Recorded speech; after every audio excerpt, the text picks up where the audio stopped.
It's a harder question. Yes. All right. Let's see. Go here, hit this button. Roll the good old D65. Can you guys see my rolls or no? No. Am I still hidden? Okay, cool. All right. That's good, because I wasn't working on stuff that I didn't want you to see. That's crazy. Let's see. 65. 56. Okay. Aw. All right. This is a cool question. Do you make a point of expressing your gratitude and appreciation of others? If so, how do you do it? Yeah, that's a nice question. All right. Wow. It's nice to have a question that doesn't tear my soul out reading it to the players. So do you make a point of expressing your gratitude and appreciation for others? If so, how do you do it? So that will be the Faxpiration question this week for a Faxpiration die. Does anybody, for a point of inspiration, want to sum up what happened last week on Red-Handed Doom? Anybody? Did I disconnect? Am I there? Nope. Hello? If no one wants to do it, I will. Oh, okay. I was giving the Telltale Barnabas choice. Okay. I know Barnabas. I think I did is the last best week, recaller. so anyone else can take it. Okay. Barnabas, you want to do it? All right, I'll take it. Bro.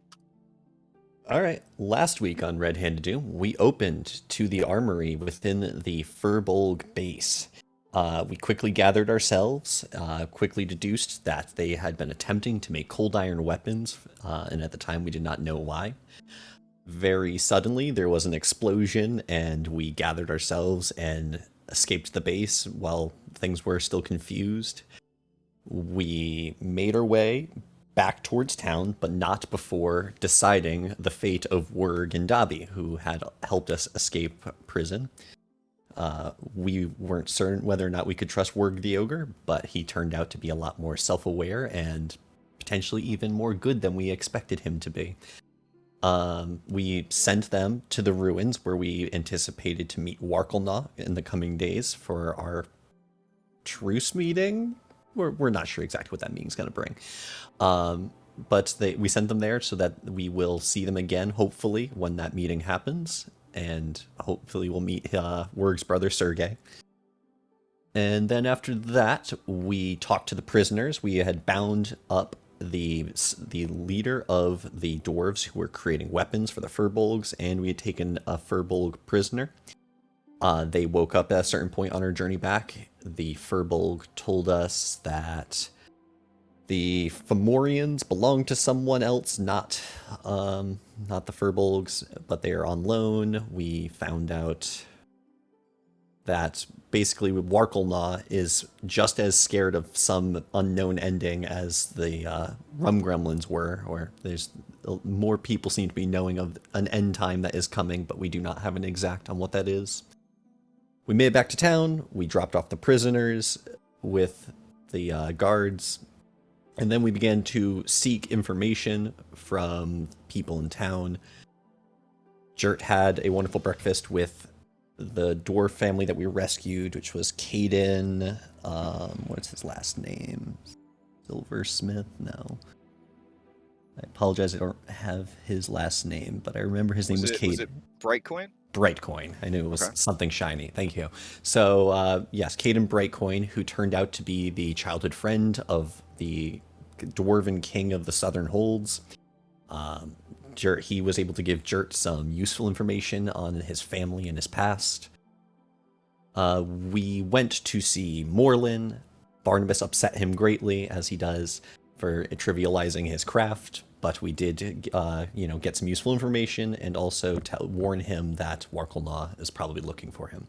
We then went to visit Sir Tyrion, who helped us kind of understand Warkelnaw better so that we would have a chance of communicating with him peacefully. He gave us a bronze leaf that was a token that would show that Sir Tyrion approves of us and that he still cares about Warkelnaw. And I think that's about where we ended it. We were kind of preparing. We have a few days between now and when we meet Warkelnaw, and we are trying to decide how we are going to fill that time, whether we're going to fight the Hydra or whether we're going to deal with matters in town. All right. Sounds great. Go ahead and take your point of DM inspiration. Thank you. Does anybody want to answer the question that was asked? I'm more than happy to if nobody does. Yeah, take it away. Guy likes to express his appreciation and his gratitude of others by immortalizing them in song, dance, and naming drinks after them, as well as concocting his newest brews and testing them with his friends. Aw, that's really nice. All He right. hopes to name a drink after the party one day. That's super nice. Go ahead and take your point of DM inspiration.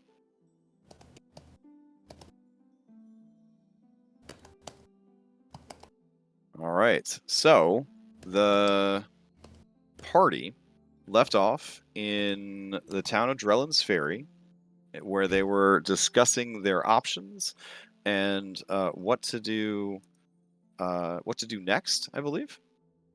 And a Hydra hunt was on the table, as well as many other options. So I am curious what you guys decide is best to do. All right. I will take you guys to the town of Drellin's Ferry so that you can... Or would you prefer to stay on this map where you can see the map? Well, let's just stay here so you guys can see the map and kind of decide what to do next. I think that sounds pretty good. All right, so let me change out the music here. Let's see.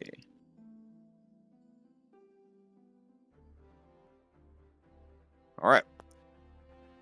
You guys are gathered around your regional map, and you're trying to figure out what it is you want to do next. Yeah? Oh my goodness. Is that who I think it is? Banlin.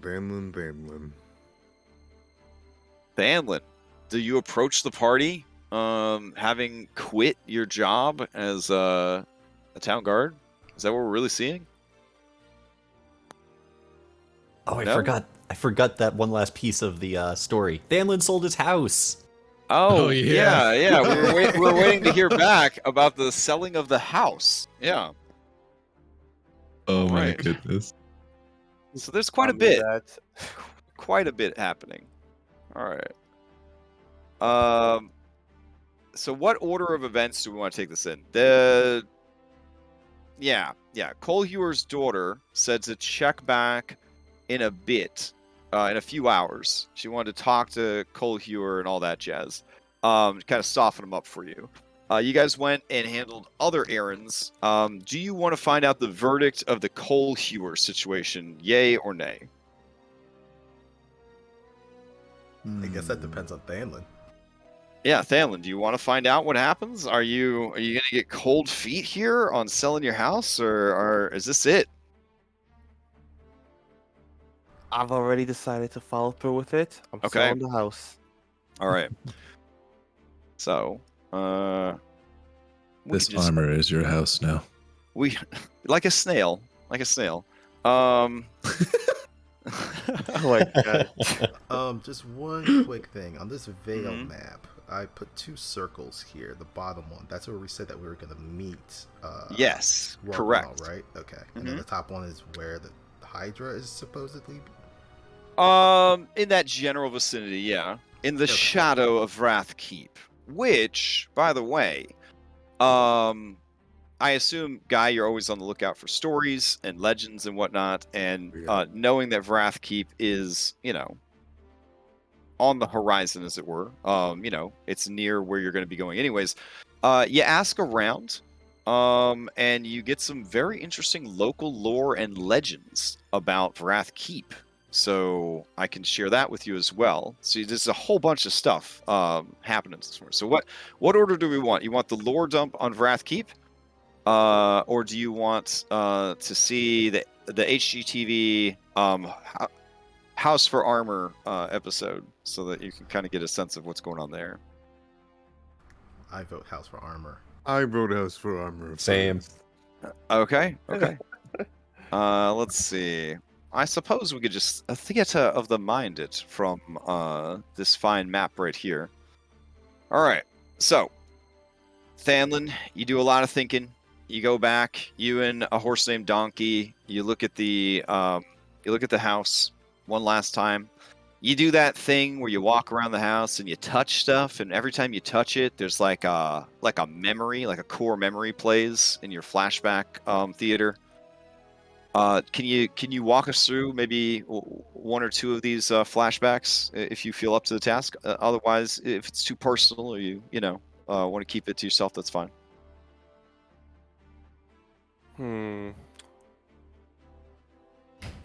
Nothing really personal of a Mhm. flashback involving the house. Well, I have a question. Where did you get the house from? Like, are you like an orphan, and this like you inherited this from your parents when they passed away? Like, are your parents still alive? Do they live in Drellin's Ferry? Do they live somewhere else? Like, Oh, his parents are still alive. His Mhm. father's a merchant, and yeah, he sort of inherited the house. okay, It was a lot smaller. He increased the size of it a bit. So other than that, yeah, not much has really changed about it. so is this your childhood home though, that you then inherited from your parents when they were like, well, we're merchants and business is good. We're gonna like move off to like, I don't know, Brendel or something, right? To kind of start a better shop or more opportunities. And then they left the house to you here in Jones Ferry. Is that the situation? Basically, yeah. Okay. All right. So yeah, as you're walking through the house, you're remembering a lifetime spent here. But now, this house is going to be exchanged for your new future. You head down the road to Cole Hewer's smithy, and you can see Jocelyn almost sort of watching the road for you. She rushes up as you approach, and she says, okay, I talked to him, and he seems very interested. Okay, wonderful. Thank All you right. so much. Yeah, no, it's good. All right. So she kind of takes your arm and leads you back to the smithy, and Morlin is there, and he has what looks like business papers kind of laid out, and he says, "Oh, my girl says that you're so interested in equipping yourself properly for a life of adventure that you're willing to walk away from your childhood family home to do so. Is that true?" Yes, it is. Well, I have to say that sort of dedication, that sentimentality, it touches me in my heart. When I heard that story, I knew that you were the man who needed to be wearing my armor into battle. And that's why I don't think you should be trading your house just for this suit of armor. I'm going to give you this suit of armor and this shield. And he shows you the contract. It's for a suit of plate mail armor and a enchanted shield. It's just a shield plus one, but shield plus one. Shield plus one is pretty good. Shield plus one is actually pretty good. This is the greatest thing ever. Okay. He says, so I had this all worked up. I went by, had it checked with the town office. So yeah, as you can see here, it's notarized. It's all up to you now, son. And he signs his name under the bill of trade. You're a good man, and Thanlin will sign his name afterwards. All right. Jocelyn lets out a cry of triumph. And Moreland says, here you go, girl. Happy birthday. And he hands her the deed to your home.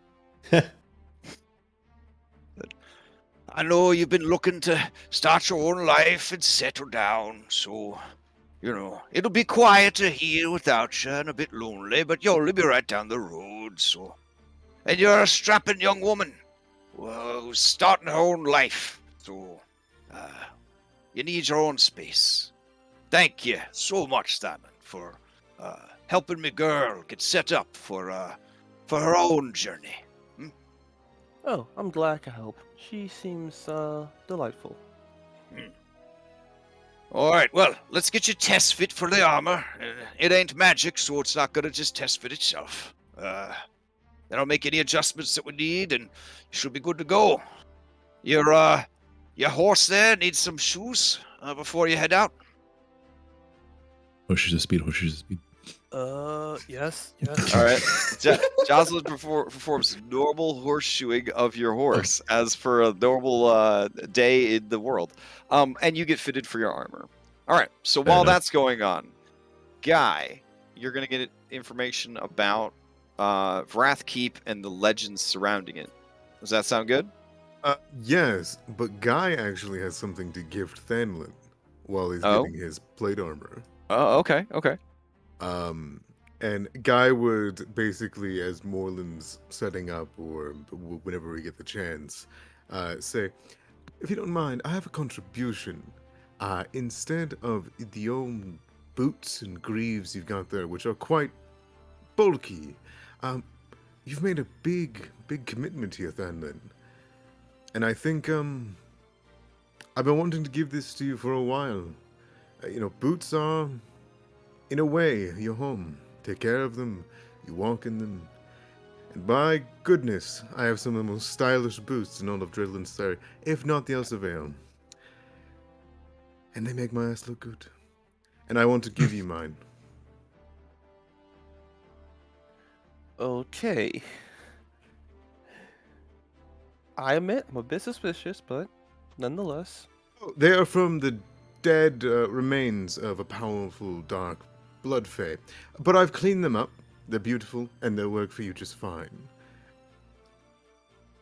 You're being Now these awfully- boots have magical properties, but they are very heavy.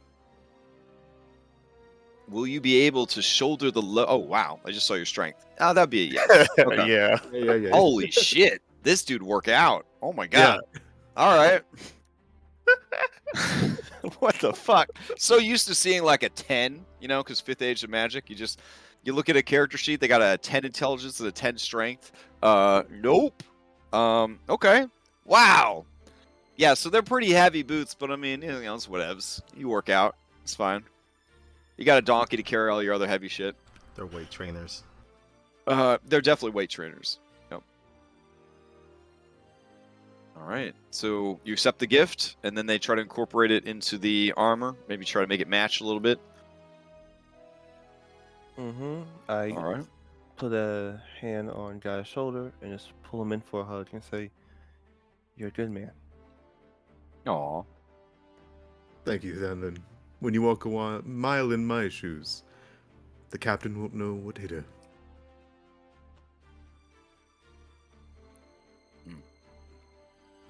I'll keep that in mind. All right. So When Guy These- walks away, Orion will just be like, "So wait, did you pawn off your red cap shoes?"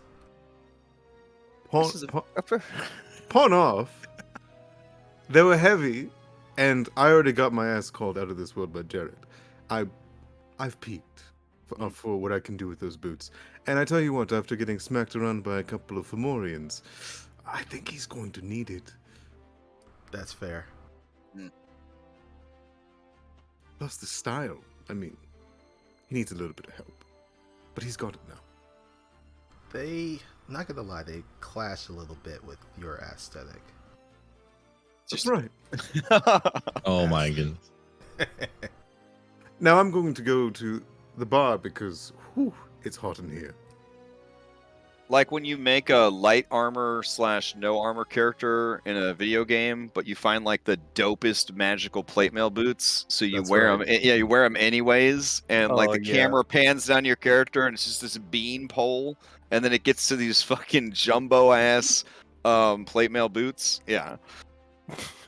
That's All what I right. was imagining for guidance. Yeah, that's what I've been imagining the entire time. That's been my headcanon for it. It's just this very like lithe, like nimble bard, and then you get down to these just fucking moon shoes, these just fucking astronaut boots down at the bottom. This guy's Welcome, super light on his feet cowboy. now. Oh yeah, guy took off the training weights. Like Goku There's- coming out of the chamber. Yeah. There's- He's all good now. He's ready to dodge. There's a second spring in your step this day. That's right. There you go. Yeah, I mean, honestly, without those shoes, you've been wearing them for quite a while now. So without those shoes on, you do almost feel like you could step of the wind like a monk. Like you just feel that light on your feet. It's an incredible feeling. You feel the psychic emanations of relief and joy coming from your own piggies. Like it's that pronounced. So yeah, that's good. So you meet up for lunch with Ron Swansong, who is still grieving the loss of his allies and still trying to figure out what to do with his life. You mention, what you're getting up to, and he drops on you the story of Wrathkeep that you can then share with your allies. So Wrathkeep has a tragic history. You can see the ruins on a clear day, all the way from the western edge of Drellin's Ferry, if you squint real hard. Long ago, it was built to look over the Dawn Way, which is the North Trade Road, and it was a part of the Reston Empire. However, after the fall of the Reston Empire, an ambitious young man named Amory Vrath inherited control of the keep. After the complete dissolving of the I believe it's actually pronounced the Restalor Kingdom, not the Resting Kingdom, the Restalor Kingdom. Amory laid claim to the keep, as was his right, and then in a very Mufasa gesture, he stood at the top of the very short tower, and he looked out, and he declared that he owned everything he could see from his keep. This was problematic for the tribes of Firbolgs that lived in those forests. He proceeded to hunt down and wipe out the local tribes of Firbolgs. It is said that one tribe, the Twist Tusks, put up a very good fight and started a guerrilla warfare campaign against Amory Vrath and his soldiers, in a style that is oddly familiar to you, Guy, having just dealt with some Firbolg bandits. A lot of trickery, a lot of deception, a lot of illusion magic, that sort of thing. Eventually, the Twin Tusks were wiped out, except for one young Firbolg who swore vengeance. He fled into the mountains. There, he befriended a tribe of hill giants, and earning their trust and respect, he brought them to Vrath Keep in the middle of the night and laid siege to it. And what followed was a gruesome and bloody battle. Several giants died, but every human inside Vrath Keep was slain. The battle was so bloody and gruesome and violent that it is said that the ruins of Vrath Keep remain haunted to this day by restless spirits who play out the nightly battles and attack any who come close for not being there to save them in their time of need. Whatever happened to that young Firbolg is lost to history. But you're pretty sure you know exactly what happened to that young Firbolg. Oh, and also, he says, sipping his bourbon, There was a.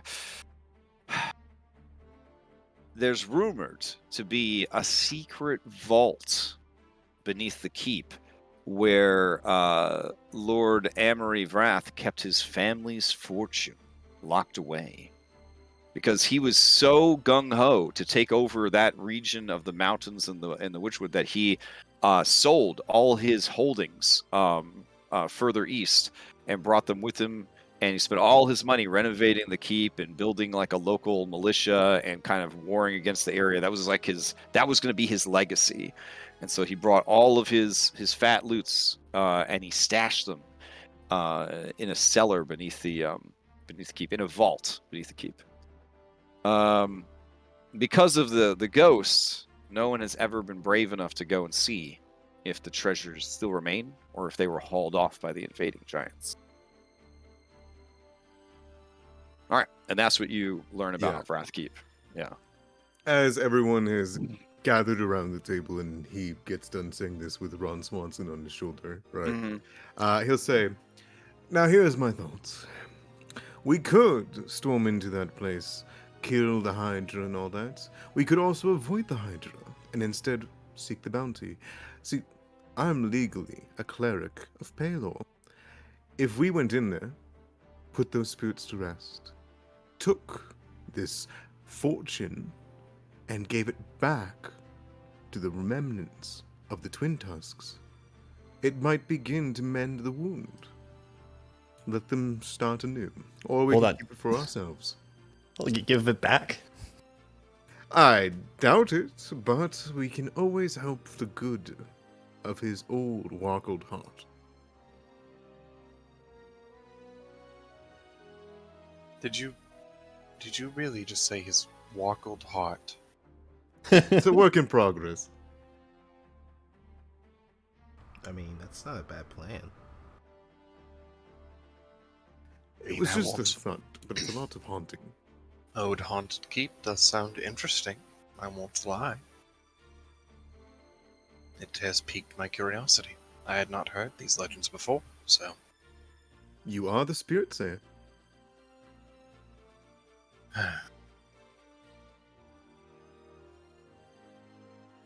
I wanted to know your thoughts. We deal with the Hydra, perhaps after the meeting with Walkerlaw? If it needs to be dealt with still. And we instead do the keep. Prepare ourselves with some possible treasure and...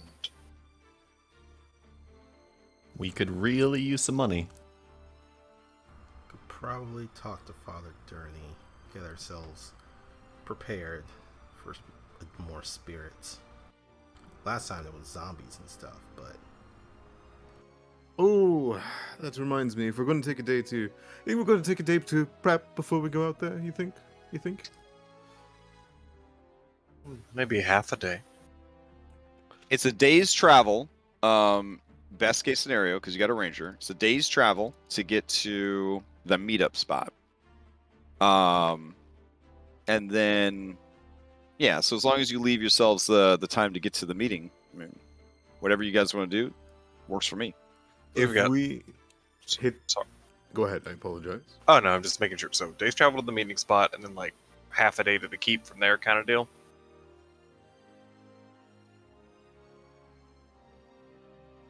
I can Trying to get an idea of like the area.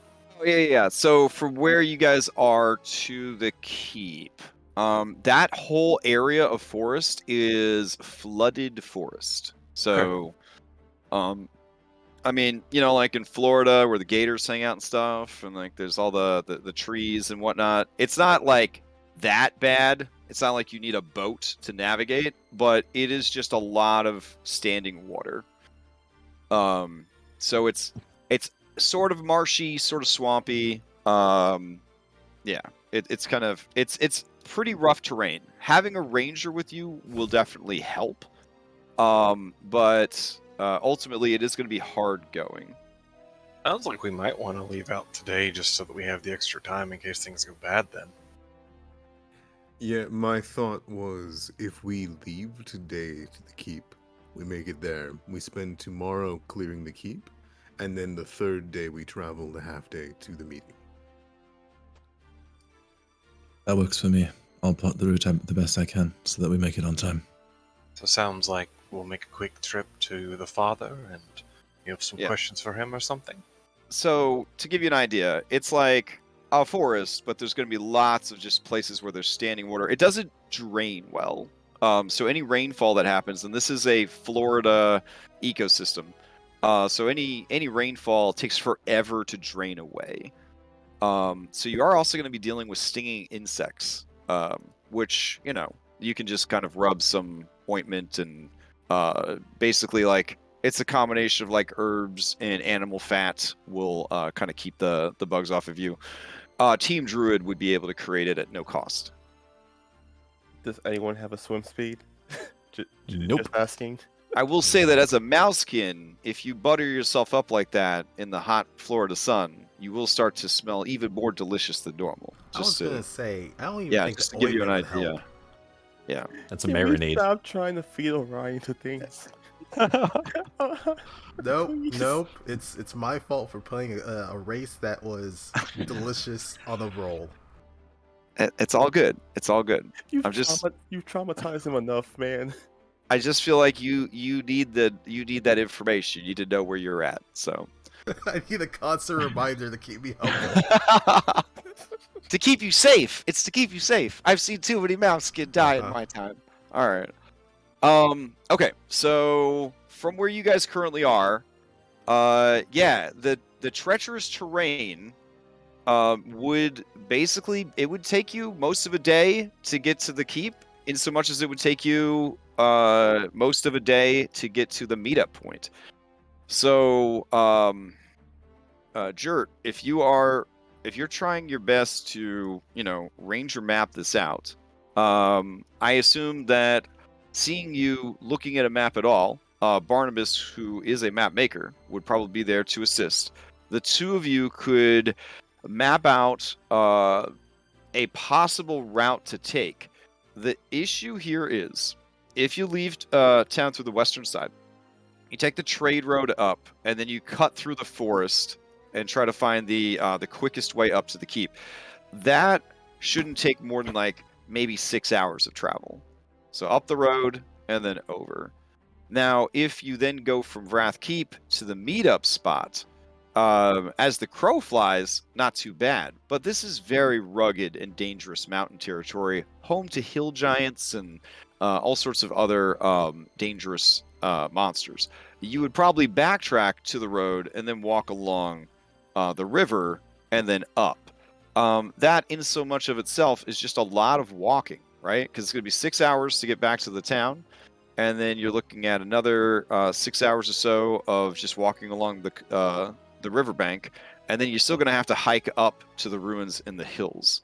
So we'd get through exhaustion getting there in one trip. So there's no way we're making that, because that's more than 8 to 10 hours of travel. I'm saying you have 3 days ahead of you. So if you head out right now, you could swing by the keep and then come back and then go. But you could try to shortcut through the mountains.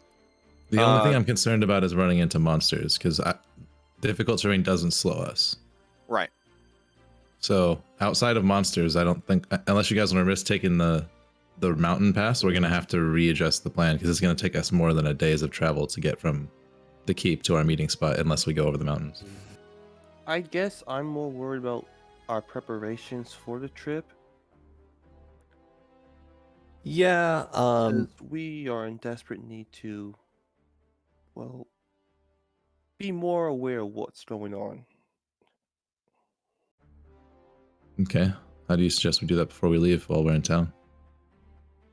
Well, you said the keep was haunted, right? Guy? That's correct. By all of the dead women, children, and soldiers that had lived there. and there's also a Hydra there. Around the keep, not in the keep. We want to get in the keep. Once we're in the keep, we're probably safe from the Hydra. I don't think it could stick its heads in there. So we're going into the keep knowing that we are avoiding the Hydra. Right? But we are likely going to avoid the Hydra, yes. And if worse comes to worse and we can't avoid it, we deal with it and decide to not deal with the keep, I suppose. Hopefully the ranger can guide us into the keep without dealing with the Hydra, if we can encounter I'll him. do my best, but if it's in the No, path, it could be intentionally being used as a god. I meant the other ranger, the one with the dogs. Oh, you could go pick up Jor and tell him that what you're looking to do. That is his territory. So he definitely would know it pretty well. Good idea. Let's ask him. Yeah. That could work. And if that's his whole area, maybe he would stick with us and help us get to the our meeting place. Give him a share of the treasure. I like this less. That would if be someone's gonna viable always- because Sorry. we could then ask him to join our team like Sasha. I've Yeah, no yeah. doubt he would be happy to just have the keep cleared. One less thing to worry about on the back of this town. Agreed. But Layla, to help with that, I was going to say, and I apologize we got sidetracked. While we're still at the bar, could you do something for me? Could I do something for you? Yeah, you'll love it, don't worry. So I saw whenever we were fighting those purple giants that were twisting and turning and all that, you had this ray of light that I thought would probably be really useful against such spirits. And as you know, I can learn things quite quickly, but only if they affect me. Basically, what I'm trying to say is, and he takes a drink, he throws the whole thing back, takes off his hat, puts it on Ron Swanson, and says, "I'd like you to hit me with it."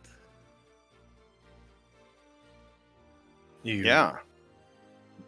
Ron Swansong, just raises a feathered brow and kind of scooches his bar stool a little bit further away. Well, you do have one coming that I haven't yet been able to deliver. Do I? From very early on. I thought we were evened out when you stuck your hand on my mouth. Can I deliver it any way that I wish? Yes, but I would prefer not. All right, glutes he or says the ass. yes. I will guiding bolt punch him in the nuts. Oh my my God. Oh my god. Yikes! That's 4d6.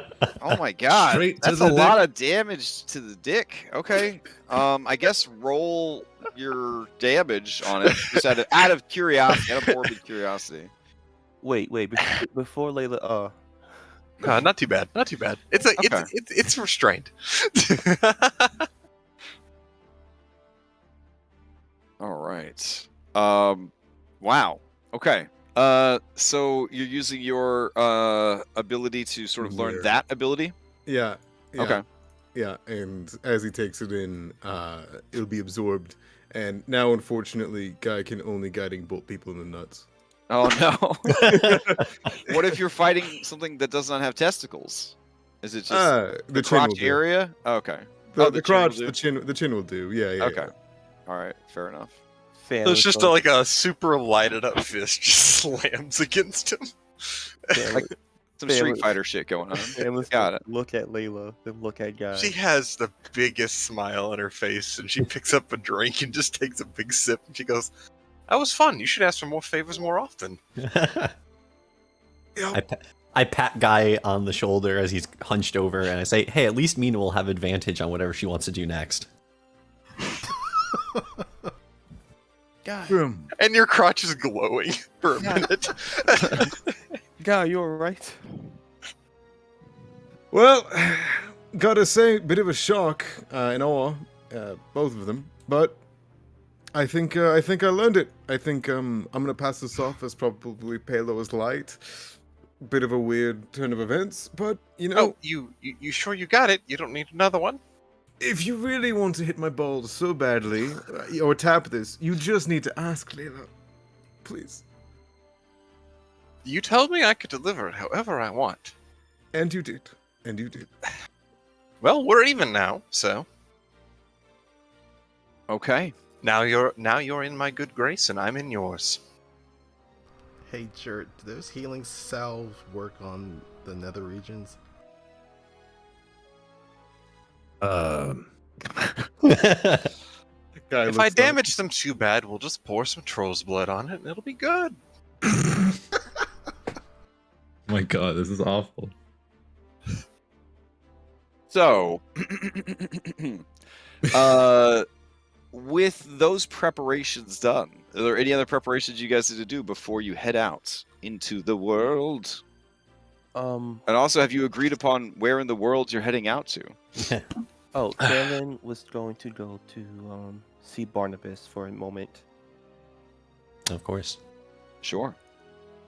How can I help you, Fanlin? Ah, Barnabas, my old good friend.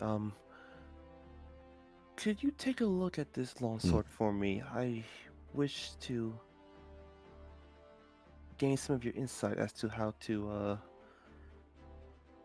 improve upon it. Of course, of course. Well, the longsword is really the be-all, end-all of weapons. Most things that I make wind up kind of just winding up being, similar to longswords. I can definitely make it so you could throw it quite the distance. And, hold on, where's Thanlin's sheet? I gotta find that. What can I do for Thanlin? In the back of the head, you hear Morden being like, "Why the fuck would you throw a sword?" Exactly. Yeah. Base weapon, versatile. Oh, I can give you the trip ability. So basically I could add like a little hook on the back end of it that you could use to trip people with and like push people over. So that's something I can do for you. At least for the time being, that's about it. Barnabas, you're in your new plate armor, right? Yeah. I'd be happy to take a look at your sword. It would definitely have a better chance of hitting creatures if I worked with it. But that plate armor you're wearing, I could do quite a lot with. It could turn that into quite the marvel.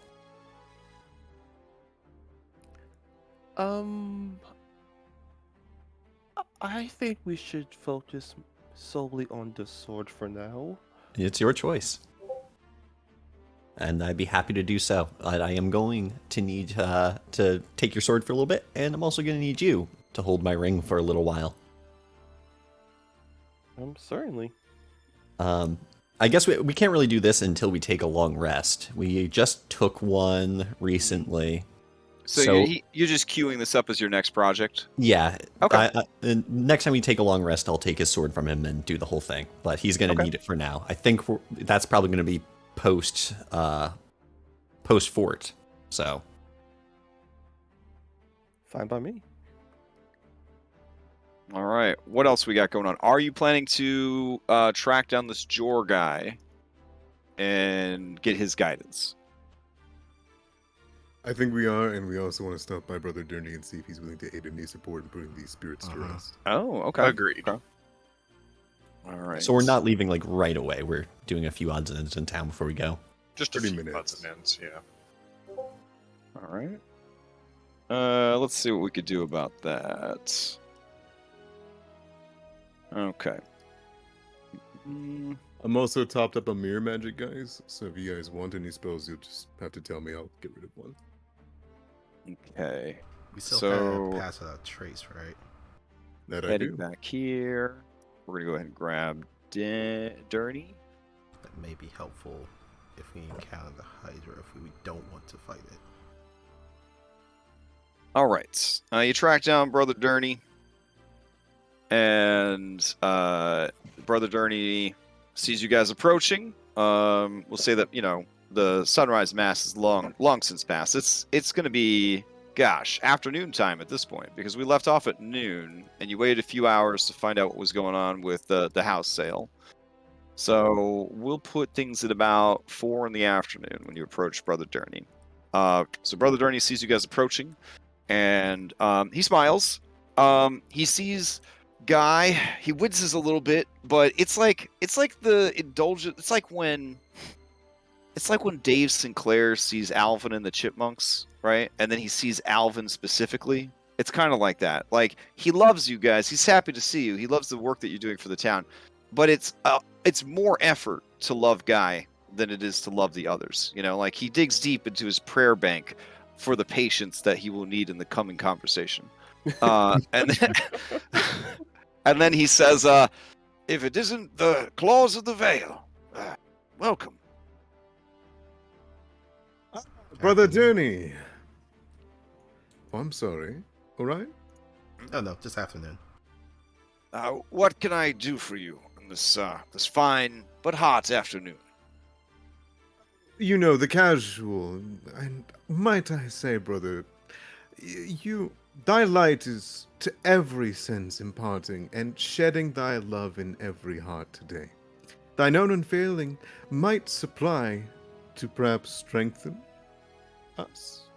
We are going to put some spirits to rest in Mouthkeep, and we're wondering if you could give us any aid, much like you did with Graveyard. This doesn't have anything to do with the fabled treasure of Wrathkeep, does it?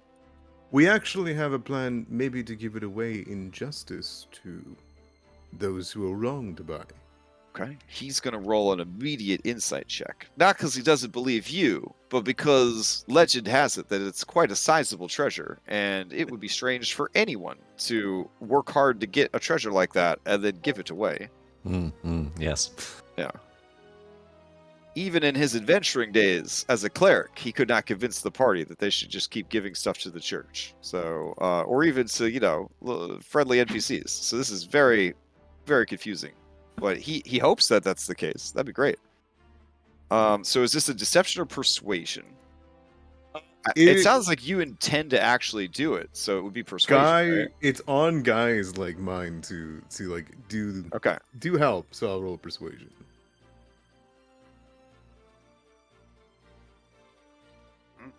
Okay. He looks thoughtful, and he says, well, it sounds like your heart is in the right place. But what of your allies? Do you speak for your whole number? Your whole company? I ask because this is a dangerous place, and other than chasing wealth, there's no need to go there. If there are spirits there, then it is best to leave them be. No one needs the ruins of that keep for any real purpose or reason.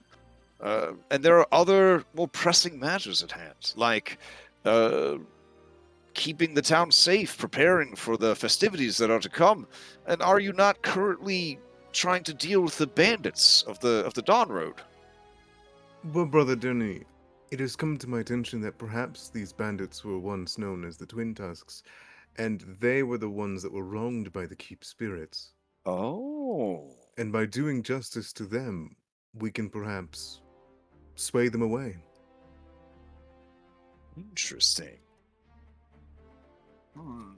Also, out off table, he was at the meeting, so he knows about the Hydra being in that area, right? Mm-hmm. Okay. Okay. He looks really thoughtful, and he says, well, I mean,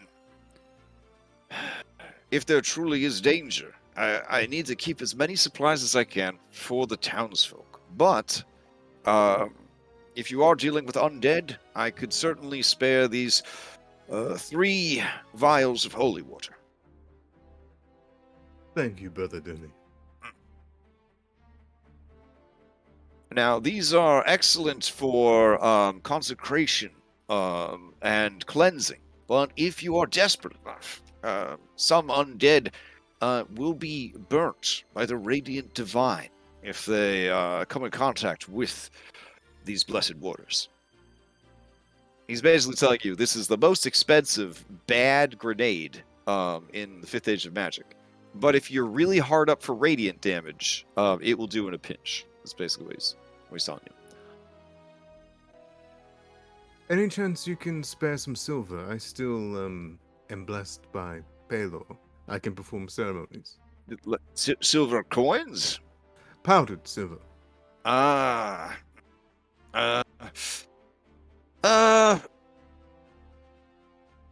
admire what you've done for the town, and what you intend to do seems to have heart behind it and purpose. A moment.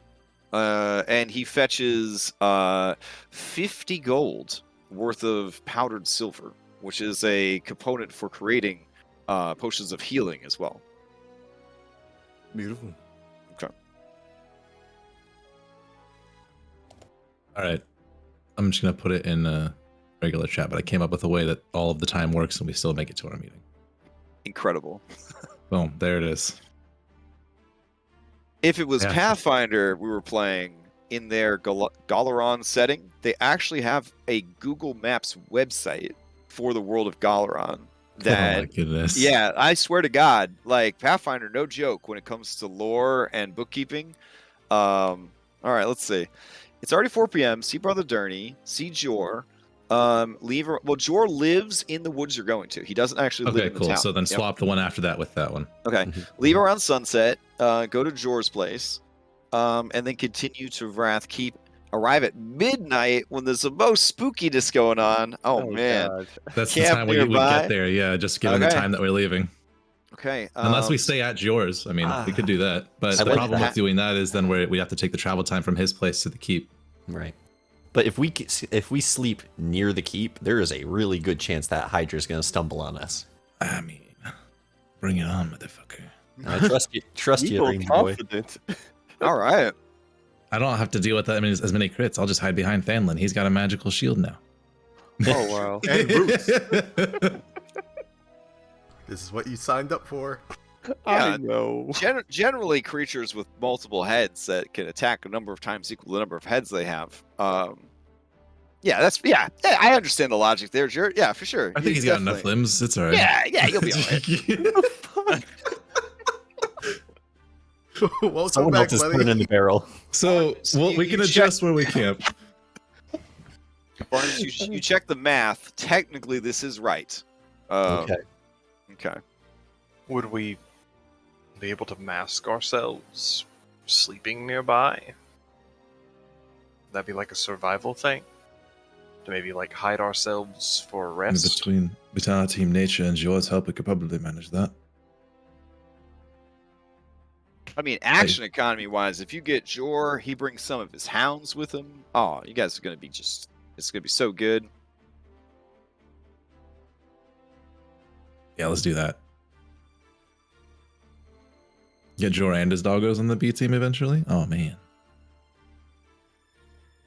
It'd do be you guys like think? some his beating ability would be like some Final Fantasy VI shadow stuff. Like if you take damage as a reaction, Jor's hounds show up and start fucking up the person that attacked you. Oh, my man. god. It's so Sounds good. pretty good. Sounds Yep. pretty good. Get that beat. I'm into that. Got ready. All right, it sounds like Crash wants us to fight the Hydra, so I guess we're doing it. Oh wow. Oh, Okay, no. sweet. Wow. This is like a rock band tour. You're gonna hit like all the shit on your way to this meeting. You're gonna roll up to this meeting and be like, bitch, we're not scared of you anymore. Like the shit we've been through on the way here, and then like walk on and be like, you didn't just take the road? Yeah, it's gonna be amazing. Speaking I'm gonna of be limping beat, half dead. God. If we're late to the meeting, he just has the chance to set up an ambush, and Now, he'll keep be in mind- happy with that anyway. You have not unlocked your B team yet, so any allies you bring are actually bloating your action economy, which is quite beneficial. But their lives are also in danger. yeah, Yeah, And, which is unless an NPC is vital to the narrative, I generally have them die at 0, for keeping things clean and neat and all that kind of stuff. that's what I was gonna yeah. bring up. We have Sasha and Mina. Were they gonna come with us? I don't want to hurt Sasha and Mina's feelings, but they're not vital to the storyline. I didn't think Maybe- so. Maybe don't tell them that, but God. Yeah, I don't think we should bring them. I don't I'm cool think with so bringing either. Jor though. Wait. didn't you Sasha- offer her that she could come? Yeah. Yeah. That was we before did we were last gonna fight the session. Hydra though. And then Mina said she was gonna stick with you no matter what to keep And- to keep safe. that and then was we all before we agreed to decided fight we were gonna do Hydra. this. Yeah, we could still decide not to. If we decide not to camp near the place, then we don't have to deal with that. We can try to avoid it. But I mean, the they don't problem have is to be- We adjusting. have to though to like make the days work, kind of. Mhm. Yeah, that makes it hard. I mean, So they don't unless have to be we- involved in the fight. They can just be at the sidelines. We Yeah, could push all to right. exhaustion. Yeah, but there's a really good That's chance. true. That's true. You could force march yourselves. Fuck it. One night without sleep, all you need is a Constitution 10 saving throw to not have any ill effects. I mean, I Somebody's feel got less fine about that. restoration, right? Does that just work? say chamomile pushed your party. They went like 5 days without sleep, baby. Just saying. What the fuck? Oh, We had a no. lot to do. We had a lot to do. Machiavellian type shit No over here. Like, wonder. you don't need to sleep. You can sleep when we're done. Yeah, exactly. We had a lot of Sleep when shit we're we had to dead. get done. I think Brother Durney sells scrolls of lesser restoration. Let's get one of the. Let's get a couple of those. Wait, we have to look at our finances right now. They're How not much- good. Exactly. we can't get paid for Well, that was We- quick. I He can just pulls cast out his Lesser calculator. It's not Restoration. good, guys. Okay. Not even. Uh, This looks at their credit report. We also do have a scroll of it as well. Yeah. Okay. Cool. We have about 95 gold plus we have 100 gold in the diamond fund. That is not touchable. Yeah, we're gonna need that. I mean, I also have 60 gold personally, so you can add that in. I think we Wait, my robbed house you. and your money. Yeah. What the? Wait, you robbed me? Damn. God. I think we might have just. There was put this it in one. there. There was one episode where we found you as an NPC and we're like, "Hey, remember the time you got 50 gold? Oh my god, that's right. You were the one who suggested we do a group fund. Listen, I wasn't letting NPCs can be influenced by social skills. You weren't safe. I just did what I thought was right. I'm We sorry. I had Jerk go there, and I think I accidentally pressured you by mentioning the fact that you hit a body with your fucking horse. Okay, never mind then. Never mind. Barnabas will remind you that you were the one that recommended a group fund, and he's just trying to keep All track right, of it. so the scrolls of lesser restoration are going to cost 120 gold pieces each. Nope. Yeah. I mean, dude feeds the whole town once a day, quote unquote, for free. Gotta cover expenses somehow. Okay, Rolls I are have, cheap. Yeah. I have They a suggestion. take in orphans and refugees, people who are down on their luck. I mean, this is public works. When you buy a scroll from the Temple of Pelor, you're helping humanity. Okay? They'll even give you a tax receipt. I have a suggestion. I'm collecting I'm those. gonna walk over. I'm gonna walk over to Guy. Okay. Guy. Hmm. This may be strange, but you're a bard, correct? Yeah, famous. How comfortable are you selling your services? I mean, I get paid and I have a room. I often get paid for my work. What do you mean? Are you? We have like 4 minutes before leaving. Yeah. This is for like future endeavors. Future endeavors. As, Well, lo- as Is this long conversation on the road then? yes. Okay. As long as it's not married to women, would you be okay with that? I'm spoken for. A bit, maybe. It's complicated. There are 2 pairs of eyes just looking at Guy right now. But I mean, I would rather. I think we get paid enough as an adventurer to do that sort of thing. If you need a renewable source of lesser restoration, Layla, or we can use the scroll, and I can just learn it, and I can do it whenever you like. I feel a little bit weird selling my body. just think about it, okay? Just think about it. Let me be clear. I don't feel weird about selling. I feel weird selling my body to you. What? for- No, for no, you. no. I don't know where this request is coming from, and if you need help from the captain isn't paying attention, I understand. But I mean, can you help me with that? I mean, I already gave you the boots. They should be an attention. no. I mean, like advice and whatnot. You know? I have tried, and sometimes I get punched in the balls, or I get punched in the gut.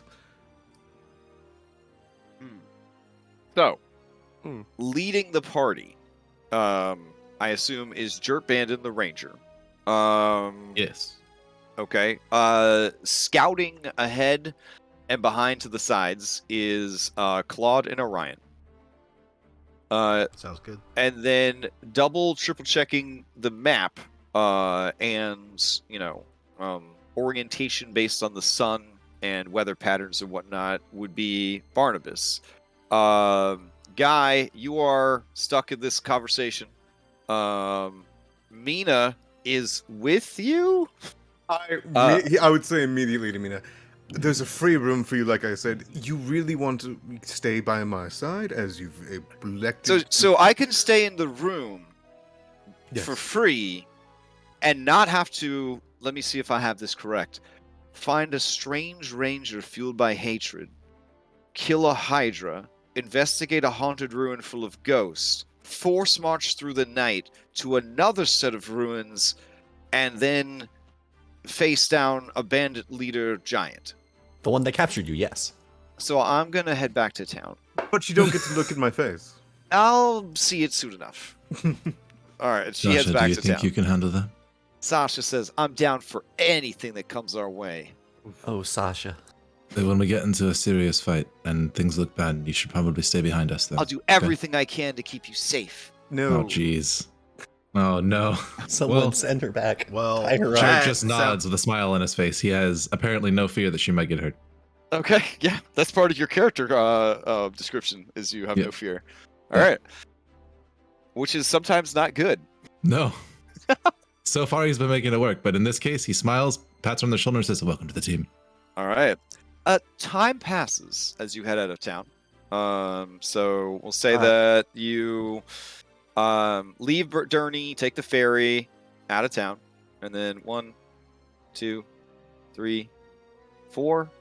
And then you head into the woods. And based on the directions you received from Hey. Avarthel the Druid, you I start will heading. say, once we have entered the woods, Yes. I would take a 10 minutes to ritual cast Animal Messenger and try to send a message to said ranger, letting him know that we're coming and to be expecting us. Okay, so you're going to send an animal messenger to Jor, the ranger. Yeah. What is the text going to say? Friends of Avarthel, we were told to find you, seeking a way into the keep, hoping maybe to avoid the Hydra. Would like your guidance. Okay.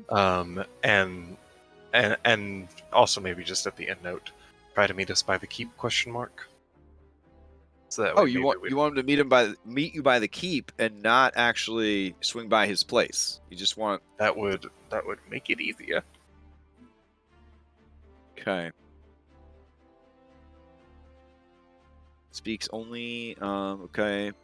But do you have a description of Jor the Ranger? Because the animal messenger does require more than a name, unlike sending spell. It means you need a description of the guy. I think we got a description of him from Avarthel. Let me look. up He's my the really notes. angry one. It's just sending his dogs. Let's see. I just sniff for strong hatred. You're looking for the most scruffy and angry human man you can find, who would happen to be in the woods that we're heading towards. Is that basically the gist of it? Yeah, I mean, if it doesn't get sent to him, it doesn't get sent to him. Okay, so Okay. are you I guys guess not knowing reliant? his full description, we'll not include that last part about meeting us at the keep. Well, were There'll there be any, dogs. Were there any legends of this person in town? Like, do people talk about how bad this guy looks or how scary his eyes are? They say that he's a man who can't tolerate civilization, who can't stand the presence of his fellow man.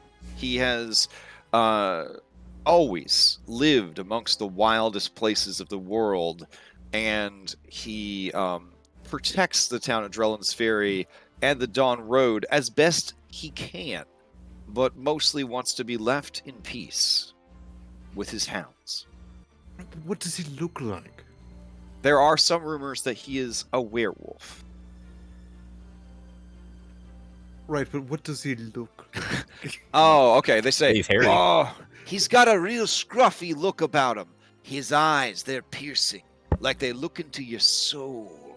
He likes to wear a green cloak with a hood, and somehow the shadows always cast perfect-like on his face. He never has a full beard, but always a beard that is almost in its fullness, very scruffy.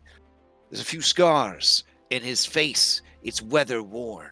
His skin, ruddy from the sun and hard living. He dresses in leathers, brown and green. And he uses 2 blades and a bow. You've never heard of a man like this before. That's why we call him Ranger. Guy uses that exact voice when he's talking Okay. to Layla. Yeah. She looks down at the squirrel, Yeah. as if the squirrel got all that. Okay. Squirrel shrugs like. Squirrel looks at Orion and says, "So she's looking for Jor, the Ranger." Yeah, we're looking for Okay. Jor. Have you heard of him? Yes, that's fine. And I tie a note to his back. Oh, this is uncomfortable. Oh god. Look here, I'll And give him the ancient druidic ritual command. Deliver this message. I feel like I have to deliver this message now, even though I'm scared of his dogs. Here, for your compensation, I'll give him like a stale piece of sweet roll. Oh, okay. This doesn't make it better, but thanks. All right, I guess I'm off. See you later, buddy. And this squirrel will apparently run as fast as a horse, because in a single day he can travel 25 miles. Oh my god. All right, so he just disappears. Fucking Speed Gonzalez. Oh, All right. Trash. I forgot to ask, but can I bring Donkey with me? Yeah, that's sure. Donkey's a mount. Okay, so, good. Yeah. I just wanted to ask. Okay. All right. Fuck. So let me hero stack y'all's over here. Since can you, Mina's you, gone, now access- Donkey's got his eyes on me. Can you give me access to Donkey's sheet? Oh, sure. But then you'll see that he's fiend type. Hold on, let me change that real quick. Wait, what? Let's see. Horse named Donkey. Make sure he's not listed as fiend. Okay. Update. And all right, you should now be the proud owner of a horse named Donkey. Oh, also, seeing the Faxpo reminded me. Lexius did in fact donate a Fanspiration to you guys, so you should be able to uptick its hit points by 1, bringing it to a mighty 4. Our greatest fans are ourselves. Yes. I was not gonna say that, but I have no shame in feeding our own our own machine. Oh my god. All right. We're You know gonna what? need If it. you need to be your biggest fan. That's one of the keys to success. Is confidence. All right. I'm getting a little bit of a hum on my line. I don't It know if it's sounds- Well, I think it's me. me. It's Barnabas in permanent bass drop. Oh, okay. Yeah. It was like slowly I'll adjust my undoing sensitivity. Okay, cool. That's probably what it is. Yeah, Gotcha. it's just picking up everything. Discord has some really good sound cancellation stuff built in that our channel takes advantage of all that kind of stuff. So definitely look under the hood in your settings, because I think it's like a couple of clicks and it does it automatically. It's amazing. Okay, so you turn to Sasha and Sasha says, "I'm ready. Are you?" And then she disappears I'm because okay the with DM you. realizes that is the wrong mini, and she shows you her mighty mace. It is a long haft of wood with a big metal ball with spikes on it at the end. Oh, jeez. Given She your says, "I'm going to crush some skulls for the claws." But- given That's a your morning background, you're good at getting around quietly, I hope. Yeah. I'm, I may have done some crime in my day. Well, just stay by me. Don't run off. If things get too close to me, then you can crush the skulls, but I'd rather you just take this first outing to mostly observe our surroundings, Oh my god. watch Why our is- tricks. Why is he so big? I don't know. She turns back to you. Sorry. The donkey was so big, I got confused. He was very in your face. So He you're does telling that. me that you want me to stand by and just sort of learn? Yes. Okay. I want you to practice dodging. Mhm. And if Okay. if things get too close, you're welcome to help out, but I think you seem like a visual learner, and if you want to learn this whole druidic thing, It would be best if you were very close to me so that you could watch me do it. She kind of stares at you. Oh, right. Yeah, I wanted to learn druid stuff from you. Yep. All right, let's do this thing. I'm ready. Quick note, I think we had extra anti-venoms, and I don't think Thanlin got one, and Sasha also might want one. Oh, yeah. She'll put one on our character sheet for sure. I think we got those before Thanlin came back. Antitoxin. Yeah. Added. So get yourself an antitoxin, Thanlin, because that Hydra very toxic. All right, so the intention is to, using your own ranger, not pick up the other ranger, and then hope that the other ranger gets the squirrel message and meets you at the keep, even though...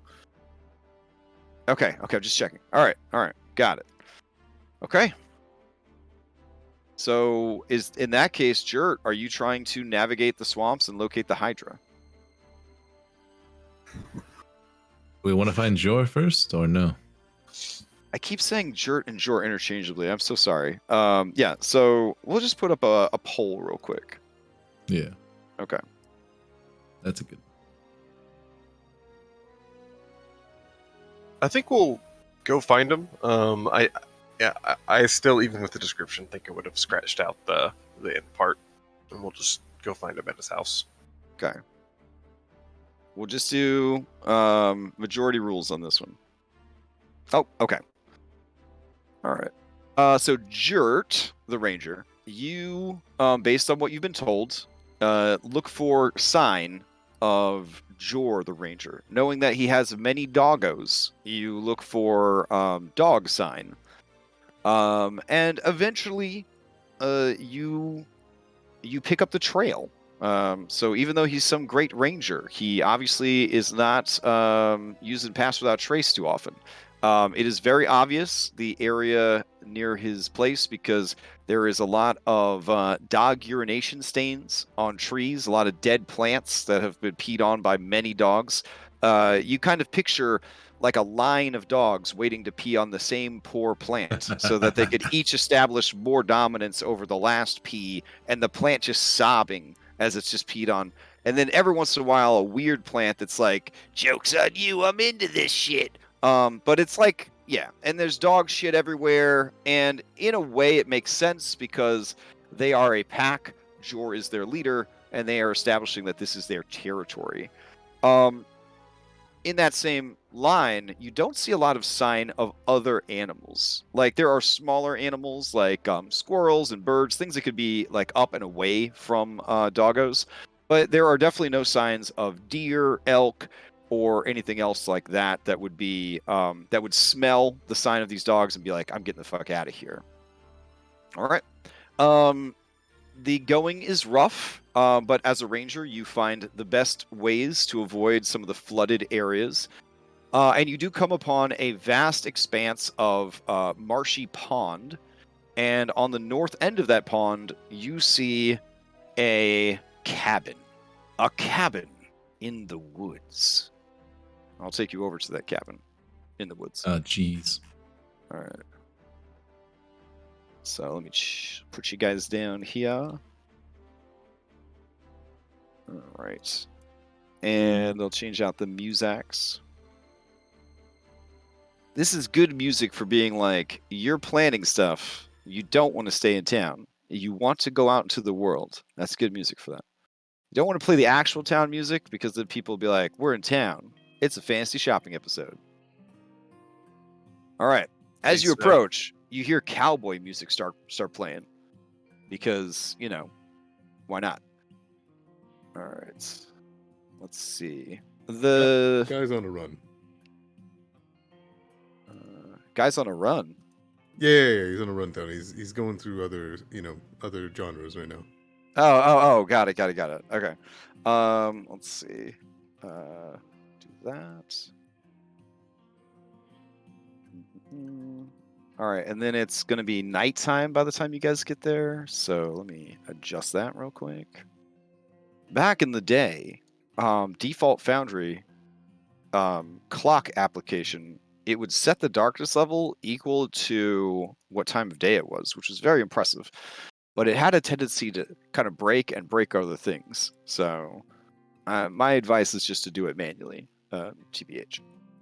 Okay. As you approach, you hear the bjork, bjork, bjork, roof, roof, roof of doggos off in the distance. How best do you approach the spoopy cabin in the woods? The cabin is 1, 2, 3, 4, 5, 6. So it's about 30 feet by 50 feet. So it's actually a pretty decent sized cabin in the woods for a single guy and a bunch of doggos to live. Jert stands up straight, doesn't hunch his back or reach for his weapons, and simply walks up the main entryway, but does not approach the front door until the dogs get a chance to come out. He suspects they're going to inspect the group, so he turns back to everybody and says, try not to make any sudden movements, and Orion, if you can talk to them, let them know that we're here on peaceable means. Will do. All right. With that well-handled ranger, respected ranger, I'll take you guys over to the map proper. Go. All right. You see a ramshackle boat that is in disrepair. Everywhere you see just sort of swampy, but not all the way swamped out like forest. Again, just a very wet forest, but not actual swamp or marshland just yet. You get the feeling, Layla, that in time, this area may kind of shift from forest to swamp. There are lights coming from inside the house, and you see 2 doggos out on the pier, and they are kind of looking over at you guys. And they are very cute. They're very cute. One of them looks like he doesn't miss any time to work out at the gym. It's just got them muscles. The other one looks a bit softer, but somehow meaner. You know that this one would probably savage you horribly if you tried to hurt its master. All right. The dogs are barking, and anyone with proficiency in insight or perception, you know that right now someone is watching you from inside the house or nearby. You just get that like hair on the back of your neck sort of stands up because you know that the dog's barking has alerted whoever lives here. All right. Orion, you hear the dog saying, strangers. Strangers are here. Strangers. Strangers. Cat.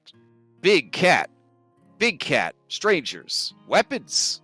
Weapons. Child. Child. Hey, Weapons. Big cat.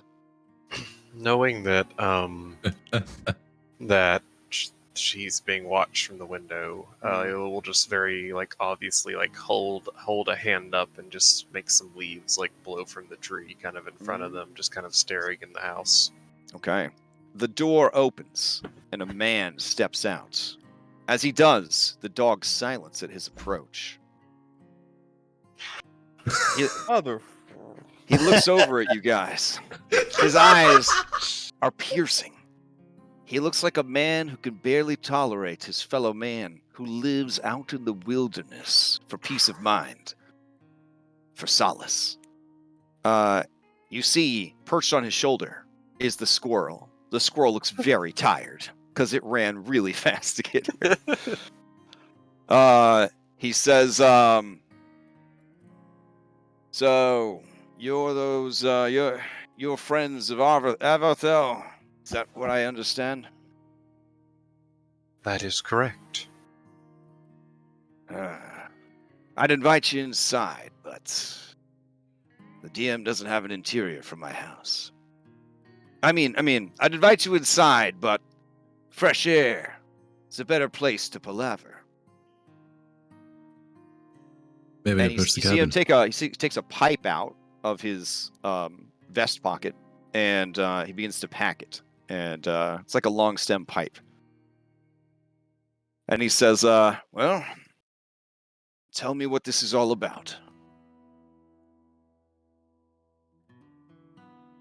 and you see more doggos come rushing out of the house. Barnabas gets that itch that smokers get when other people smoke. Start smoking. He gives you a nod because he understands exactly what you're doing. All right, all these doggos approach. They are trying to smell Claude's butthole. They're just trying to get at it. Claude, as a cat, you know that this is a ritual among the dog tribe, but do you allow it? I don't think Claude allows it. He's probably just like back up. Just Okay. like turning around, like keeping his butthole. So from their Claude nose. thinks to himself, as a cat, I will aim my butt at the water. No one would want to get wet just to smell another person's butthole, and the dog splash into the water to try to get at his butt to smell it. Exasperated, he lets out a loud roar, trying to intimidate the dogs. They begin to bark loudly. With a single look from Jor, the dogs stop, and with a flick of his pipe, they head back to him. You've trained them well. Well, they know how to listen, unlike people. He takes a long drag on his pipe.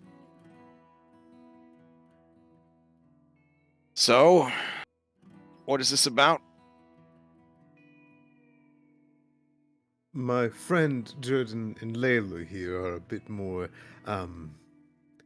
better at talking to werewolves. I mean dogs. I mean werewolf. I mean rangers. Oh, that old rumor. You think I'm a werewolf? Are you? I guess, he looks up at the sky. And let me check the moon cycle here. Oh, it's a waxing moon. He says, I don't know. Maybe you'll find out someday.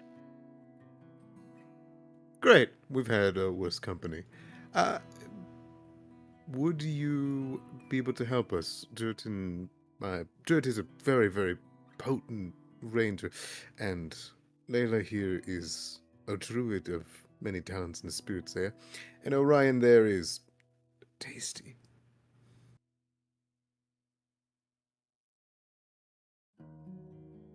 I All will right. give him pets. You are literally dogpiled. I will give them all pets. Okay. Oh, All right. I thought it was being eaten. Jor looks to Jert and Layla and says, well, then out with it. The squirrel... I heard the sounds of your message through the window, but by the time I got to the squirrel, he had already finished what he was saying and passed out. Something about Avarthel, the druid. Yes, I just thought it'd be polite to let you know in advance that we were coming. And Well, a mention of the keep. I assume Vrathkeep. It and the Hydra at its gate. We seek knowledge about the both of them, and perhaps your aid with infiltrating the keep.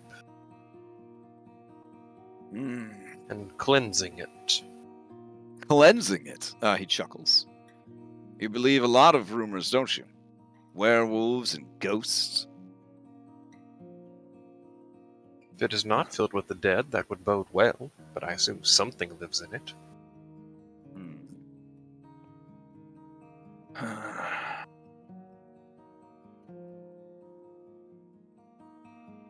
He looks very thoughtful as he puffs on his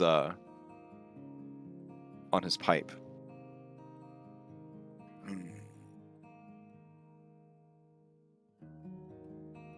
Well, there's something up in that keep, but it isn't undead.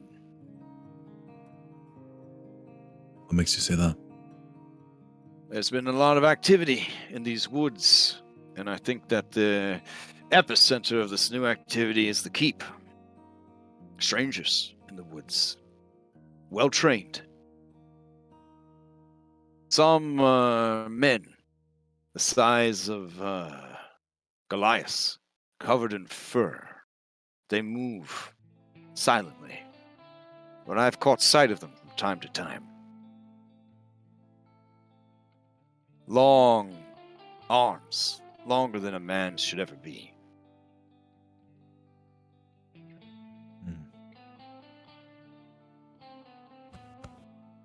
He reaches into his pocket and he produces a charcoal sketch and he shows it to you.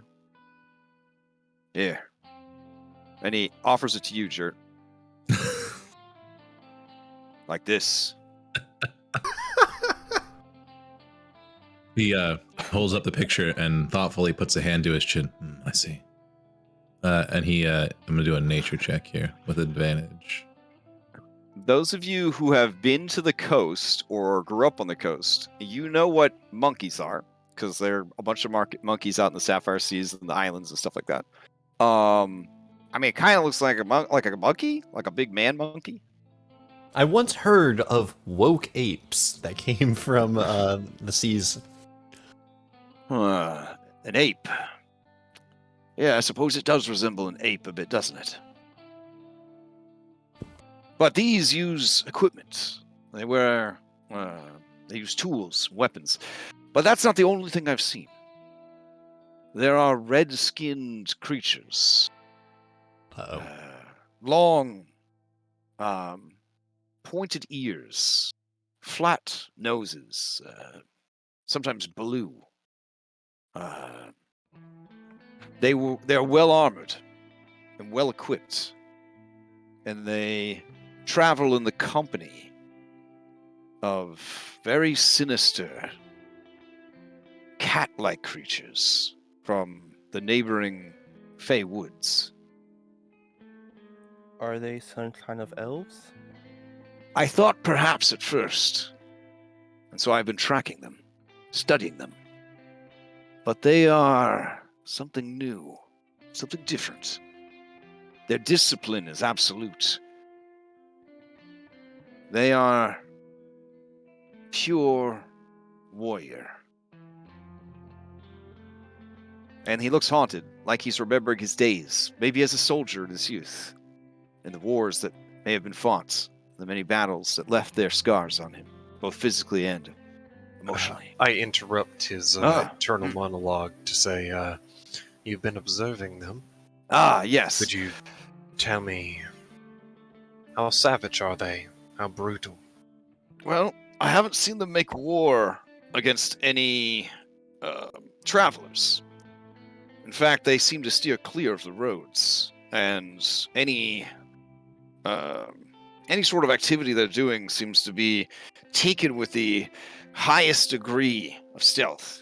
I would say that they are scouts, as are the small green creatures that are assisting them, riding around on what at a distance would pass for a wolf, but is something different entirely, something born of darkness. Dirt's face turns grim. This information, we need to get it back to the council immediately. This is where the force is preparing. Have they taken anyone hostage you've seen, erected any shrines, or... Oh, they have not bothered me, or mine. They seem to steer clear of me, in fact. But, Yes, because if they're mounting an attack, they want the littlest information about their plans being known. Does this derail our plans then? Do we have Yes. to go back? Well, we can't take a keep that's readily armed with an entire force of 3 different kinds of creatures, can we? Then We thought take it was the just Hydra. spirits and maybe a Hydra. Knocking the Hydra out would let them know that we know where they are, though. Exactly. It's funny you mention the Hydra.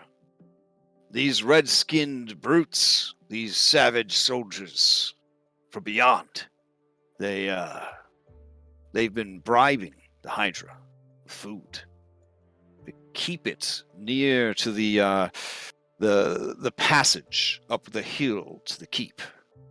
You familiar with the old Causeway? And anyone from this area, you know that that they're, in order to get to the keep, they built a causeway to get past all like the flooded areas easily. And that is the fastest route to get to the keep. And Jert, that is, you look at your notes, that is exactly the route you were going to take to get to the keep. We've been warned such a thing might happen with the Hydra eventually. Well, I believe it's moved its lair to be closer to the source of easy food. The Causeway is now its territory. Anybody that making their way towards the keep is like to get an unwelcome surprise from the warders. Have you been able? And thereby keep their secrets hidden. Huh? Yeah, just so. I think this does inverse our order of operations. We made a grave error in fighting Wakanon's people. We need no. So I But guess we've got the chance to convince him to help us, and we have a target to send him against. You know Warkle. We were hoping to maybe convince sad him to lay man. off us. If we could convince him to help us attack this keep, to get the burden off of his back and his kin's back, that might give us the opportunity. Yes, but Warkle has been in secret talking of an ancient threat of force. I don't think he'd be with us. Unless we could convince him, which I'm sure you have magnificent faith in me. But we just lost a bargaining chip. We also killed some of his men. I may have damaged his base a little. And if he could have taken it back on the zone, he would have done so already, which means he knows he needs help. We had already planned to try to talk to him. At least we have more information to... I kind of forgot. I meant to make him some clawed gauntlets because he took a shine to those. Probably should pick those up in town. Did you have time to make those on top of everything else you were doing? Nope. No, I did not. Okay.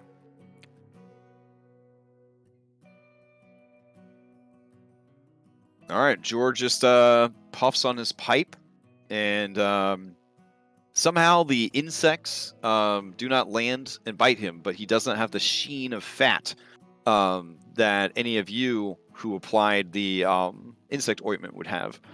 And he seems very comfortable in this heat and humidity.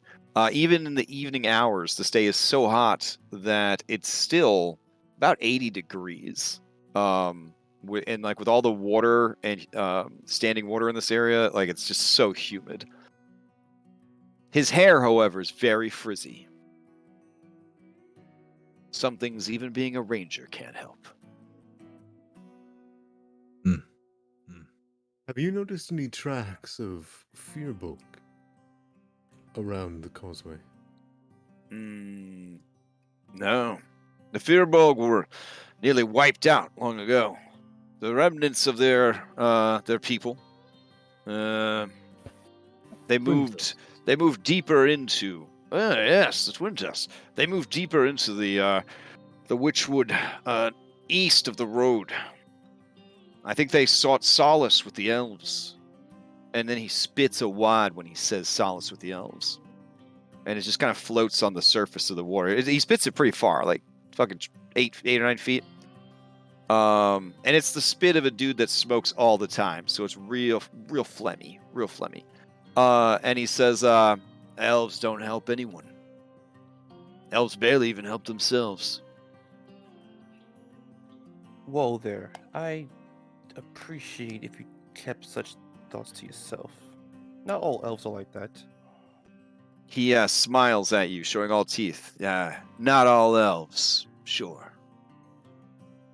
Mr. Jor, have you been able to get an accurate count on the number of heads that the Hydra has?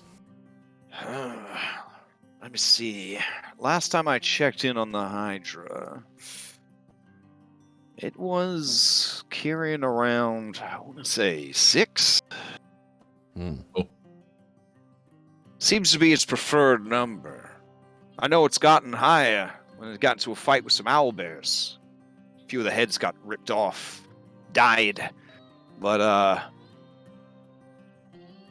pretty sure for peace of mind, it eats its excess heads. Keep itself nimble. Imagine how slow and dumb you'd be with too many heads. Are you familiar with the lizard? Many types of lizard will detach their tail to distract a predator. The hydras are the same way.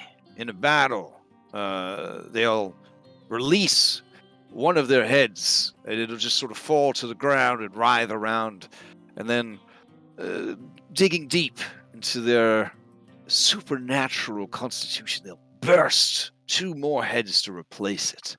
Those heads aren't long for this world, though. As I said, in the end, they seem to have a number they prefer to reduce themselves back to. And no Hydra would ever let meat go to waste. So they generally eat any heads that fall in battle, assuming they live for the opportunity. Is Taking there a long drag on his pipe. Is there a number of heads that it can reach that would become encumbered and discoordinated? Oh, imagine 12. 12 would be a bit much for any creature. It's a lot of heads. That is a lot of heads. There's a reason try to stay away from the Hydra. I asked Avathel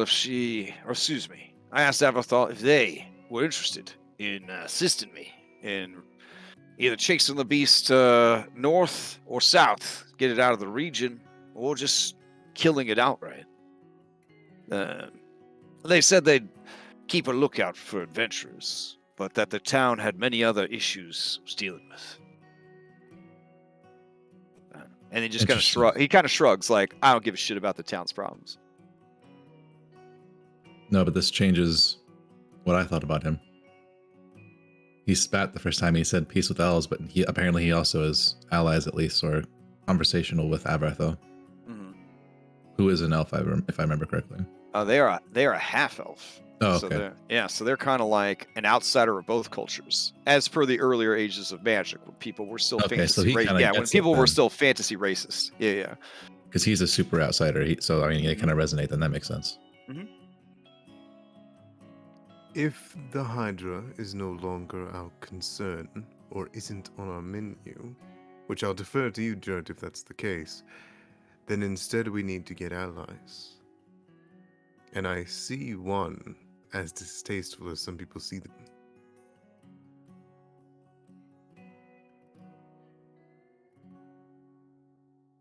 Yeah, Jor, taking a glance at us, what do you think our odds are? You think we can beat up this Hydra?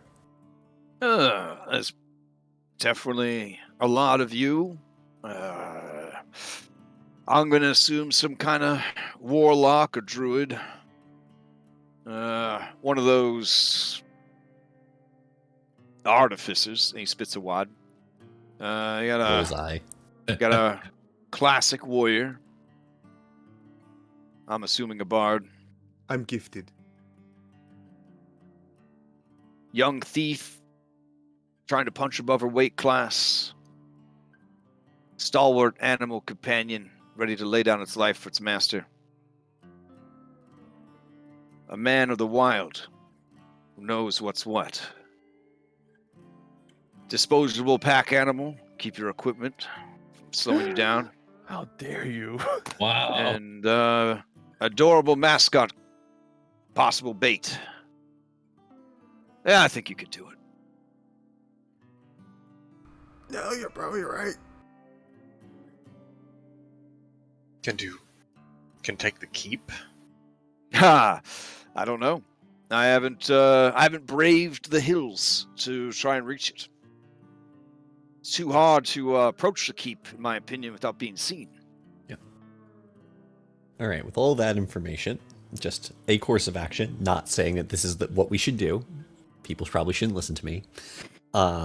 But if we did kill the Hydra, we wouldn't have wasted this trip out here. We could then show up to our meeting with the leverage of the keep is being utilized by the force that we're afraid of. We've gotten rid of its guard dog. That'd be a better leverage to sit on than say, Warkelnaw, let's kill a Hydra and the keep together. We would have to make it look like we were just passing through to kill the Hydra. We can't make it look like we know they're related. If they know we're on to them, then they'll accelerate their plans. Okay. Simple enough. Why don't we try to dig graves for the dead of the keep? Make it seem as though we still think that it's haunted. That was our original plan, so it's not too far of a stretch. I have ceremonies I can do.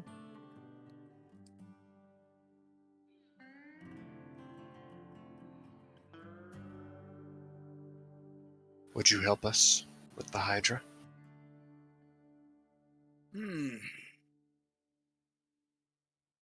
Sure. Thank you. Yeah. Fuck you. I'd like some of the parts. If that's all right. I can agree to that. Well, we'd even be Only willing as long as take we- a fair share, nothing more. Assuming that we're not attacked while we're trying to carve it up or get to it, we'd even be willing to probably help you parse it up. I agree. These terms? You have anyone in your life that's missing something? And he holds up his left hand, and you see that he's missing 2 of his 5 fingers on that hand. I think I lost one of my balls this morning. Unfortunate. Barnabas gestures to a glass eye that does not move with his other eye. The heart of a Hydra has regenerative properties. If eaten shortly after death, can help regrow missing limbs. I've gotten used to my loss, but I mean, I'd love to hold my bow and my blades a bit steadier. The heart's pretty big. It's more than enough to go around. I don't know if Orion is missing any parts, but I imagine he has a long bite scar, like on his back and backside. Oh yeah, for sure. As everyone took turns trying to eat you, only to find that you tasted horribly deformed. Yeah. Would you be leaving most of your pack here? Yeah, I suppose I would. If you're here, no sense in endangering the lives of so many hounds. I'll probably take my 2 oldest. Then perhaps we could leave. She looks at a horse named Donkey. I don't see any reason to bring it to the keep. And Horse and donkey looks around. Orion, who's she looking at? Sasha, maybe you could stay and maybe set What? the animals. Things You have asked changed, me if I though. was right. Things There's keep an- changing. There's an entire army. And? We're not going to the keep. We're only going to go fight the Hydra.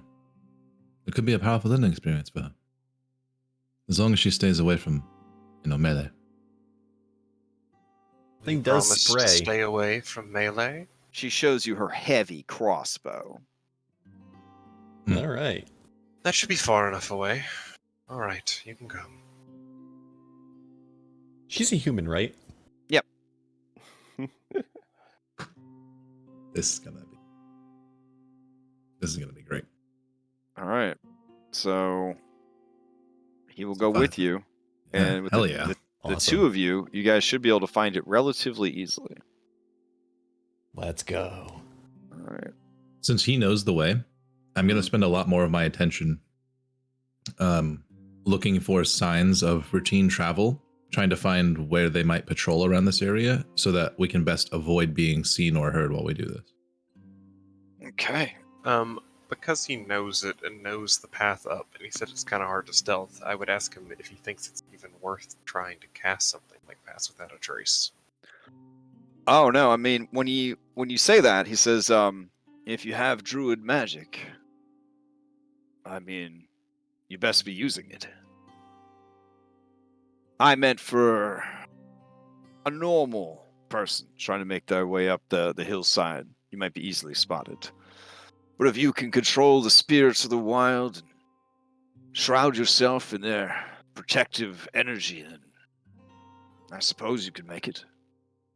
If you're exceptionally skilled at climbing, you could avoid the main path up the hillside altogether and just climb the sheer cliff face of the western hillock. I could probably manage it, but I don't know about the rest of this lot. And group Some of skill them. challenge climbing sounds really fun to me as a player. But I'm down. If any of you guys are trained in athletics, I am too. Oh, as why long don't as you some of us just- can get up there, we can throw a rope down, right? I mean, You could just mimic me, guy. I have a climbing speed. oh my goodness. Oh! I look at the members of Team Nature. I'm like, what? You can't climb? Yeah, about that. I mean- let's go ahead. Claude's a male lion. Male lions don't really do much of anything, if we're being honest. Yeah. So, yeah. Wow. He's trained in athletics, but like, Do you need lady lions that need fucking? Do you need baby boy lions that need a beatdown? Claude's your man. Everything else that Claude's doing is way more work than he ever would have signed up for. most of the hunting is done by Orion, and Claude Yeah. just gets a free meal out of it. Yeah. Is it possible that while we're here at the cabin, it was enough time to take a short rest? If you guys want, I'll just add another hour to the clock. I am literally bleeding out of my balls on the map. Oh, right. 'cause If So, we're gonna just go straight to the Hydra, I think we have time to burn, so go for it. Let's do it. all right, I'm gonna take. I just want to roll a hit dice because I'm hurt and I don't want the thing smelling my blood. Okay. I think Pass Without a Trace is a good idea, Layla, if you wouldn't mind. Well, are we doing the cliff side where we don't need it, or How much Yeah, rope do we have? I don't. Wait, so are you going to try to lure out the Hydra, or are you going to sneak around to the? oh, the cliff leads to the keep. Yeah. Oh, Yeah, I we don't need to go to misunderstood. the keep. I apologize. I thought it was like a second way It could up be to a- get to that. When Lure we out get the to the Hydra. keep later, though, we could definitely Yeah, use worth that as like knowing our about. infiltration route. Yeah, worth knowing about. Yeah, once we get closer, I mean, she will look to Guy and go, I mean, he'll have to handle it today. I didn't prepare the spell, but Oh yeah, of course. Give me a sec. And Guy will start flexing his hands, and you'll see mystical vines begin to whip around. He'll say, "Oh yeah, I can still do it." If you need. once we get close, maybe let us know when it would be a good time. Yes, she says, looking at the Hound Master. To sneak up on the Hydra, then. She nods. All right. I guess are we leaving Horse Named Donkey? I mean, horse named Donkey doesn't want to stay in a house with a bunch of dogs. Horse named Donkey wants to stay with his master. Plus, it might try to eat the dogs. I don't know. What the dogs if we come Whoa. back, the dogs will be all dead. There'll be like blood marks everywhere. He's They'll just be burying there. them. Probably kick him to he's, death. he's digging a grave. Well, Again. all this animal action economy, that's a lot of disposable hit points for the Hydra to have to go through. We should be good. We really need to concentrate our attacks because this could go really bad really fucking fast. Yes. All right. So what we're gonna do is we're almost at halfway time, anyways. So we're gonna take a 10-minute break, and then when we come back, I will put you guys onto the Causeway Map. So, Oh cool. shit! all right. And then you guys will be under the effects of a Pass Without Trace, 30 foot. I'll put an aura up for Guy. And everyone drinks antitoxins. Yep. Don't Alright. forget. Yeah. In full caps. Yeah. That lasts for an hour, I think. Yeah. Does So it? give yourselves a green dot on your minis, so that if you do in fact drink one, and then mark it off your character sheet. When should we drink that troll's blood? After you take your first hit, or is this a prep item? It's only a minute. So we Only a got 10 minute. rounds. Gotcha. I do want to say as well, Crash. I'm about to ask Jor what this Hydra's favorite food is. You got break figured out. I don't know what Oh, okay. I know it's probably Orion, and I will make an Orion if I need to. That's trolls. The troll method. There is a species of deer called a swamp deer. They are the size of like dogs. They're very cute and adorable. That is its favorite food. Sweet. All right. Yep. All right. I'll Right, see you cool. guys in 10 minutes. Yeah.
You guys think the Hydra would fall for the troll trick?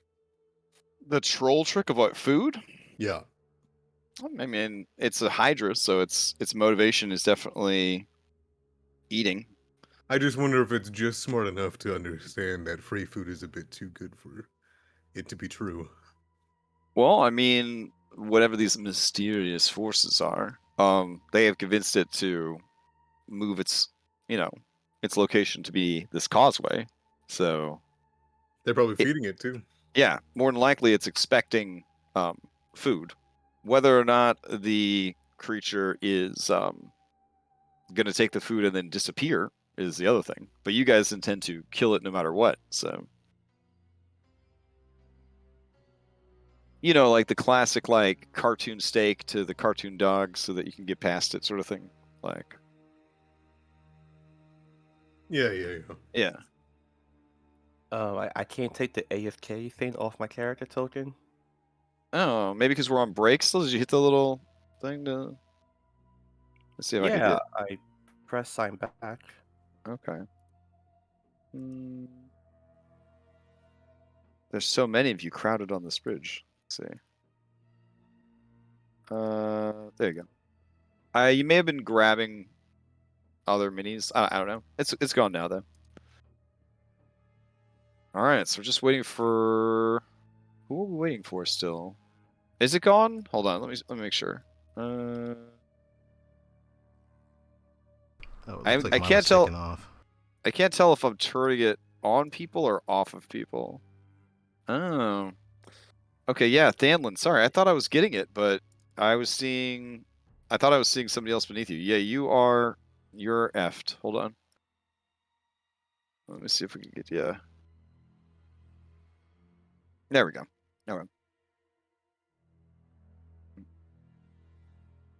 Okay, so we're just waiting for Jert. But we definitely have been at the 10-minute mark. Let me see. Oh, you back? Okay. Yep. All right. Then let us resume. So you guys are... Can you hear the music, the spoopy music? Mm-hmm. No, we're Okay. not It's spoofing a music. bit low. Yeah, all right. I'll turn Then it let me turn it up a little bit. There you go. All right. Turn up even more if I have to. All right. Jeez. Here we go, boys. So I got passive out trace on. Mhm. I knocked off the spell slot for it.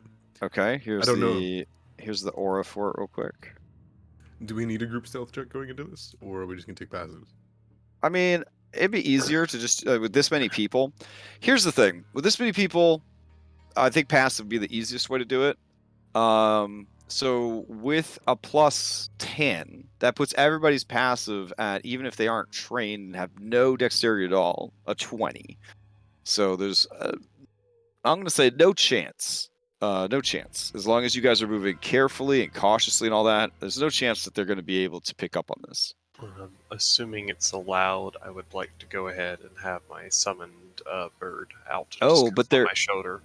There is some flavor text here. A wide expanse of dark water has flooded the woodlands here in this low valley. Trees still protrude from the calm dark waters here and there, but many large reaches seem to be little more than open pools of algae-choked water. The trill, of frogs and the whine of insects, some of unusual size, fills the air.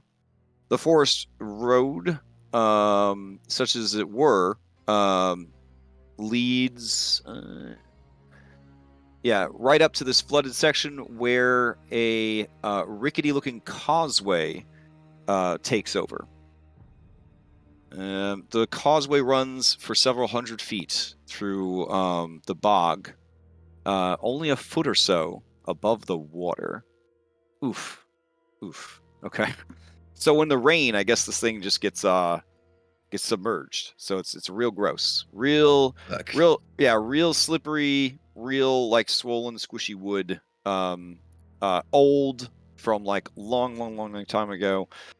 Still hanging on. As you are looking for clues, Jert and anyone else who is kind of using this travel time, besides being cautious to also look for things, you can see that this has been repaired recently. There are signs of newer wood and newer vines and rope that have been used to kind of repair the ancient causeway to make it easier to traverse.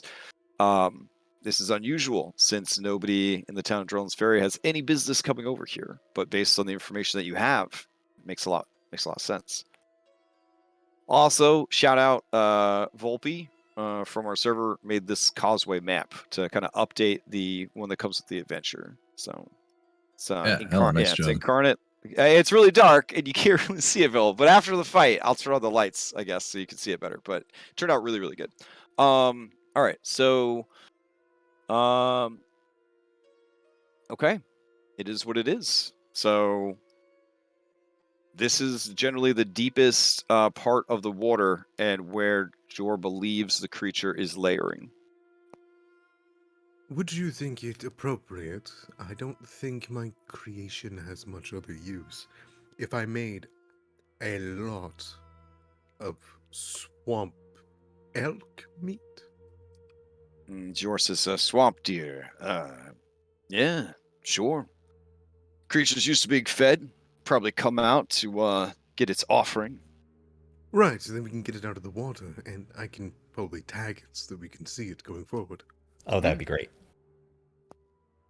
All right. This might look a little bit weird. Positions. Oh, wait, yeah, where do you want So, it? Layla, you know that inside this aura, everything is being suppressed by, nature spirits and stuff. So the meat will need to be left somewhere, and then you're going to kind of need to pull the aura back so that, the nice stinky meat smell can kind of waft around. Because right now, everything that you guys are and are doing is doing everything it can to not draw attention to you guys. Mm-hmm. What do you mean by make it visible? I believe I can use the same kind of light refractions I've used before, so that once it goes into water, we can still see it. Well, Oh, the sparkly one? I suppose you mean once it's all broken loose. The fight. Right. I would assume we'd want me to do that to start, though, so you can get a good view of it. Why don't you hold on to the spell you've got going, and I'll handle it. Very well. Where would you want to meet them? Where do you want it coming out of? I would love for it to not be anywhere near this bridge. I do not want to be on this thing while we fight it. I think if it wants to, it can get up here. Can you delete the Bloodhawk token? I didn't mean to drag it out. I'm sorry. Oh, okay. Sure. I apologize. Is this all wet, or is this where the water starts? Oh, here, I will draw a little boundary line where the water is. Fantastic, thank you.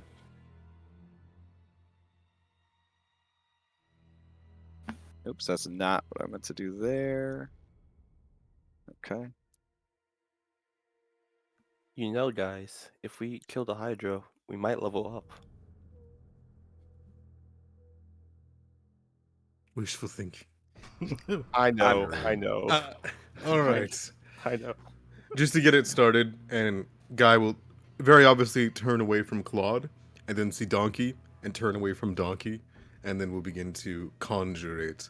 And I never thought I would do this, but I'm assuming meat is an object of a gold piece value.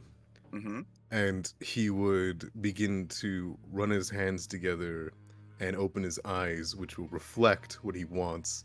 And being shaped from reflections in the night and moonlight, blood will begin to coagulate. And he's going to conjure 60 gold pieces worth of swamp deer meat. Got big old rib cage. In a space within 10 feet of him.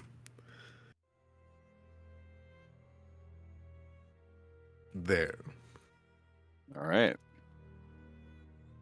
And then Layla would mention, we would need to move up so that the smell can start to waft away from us.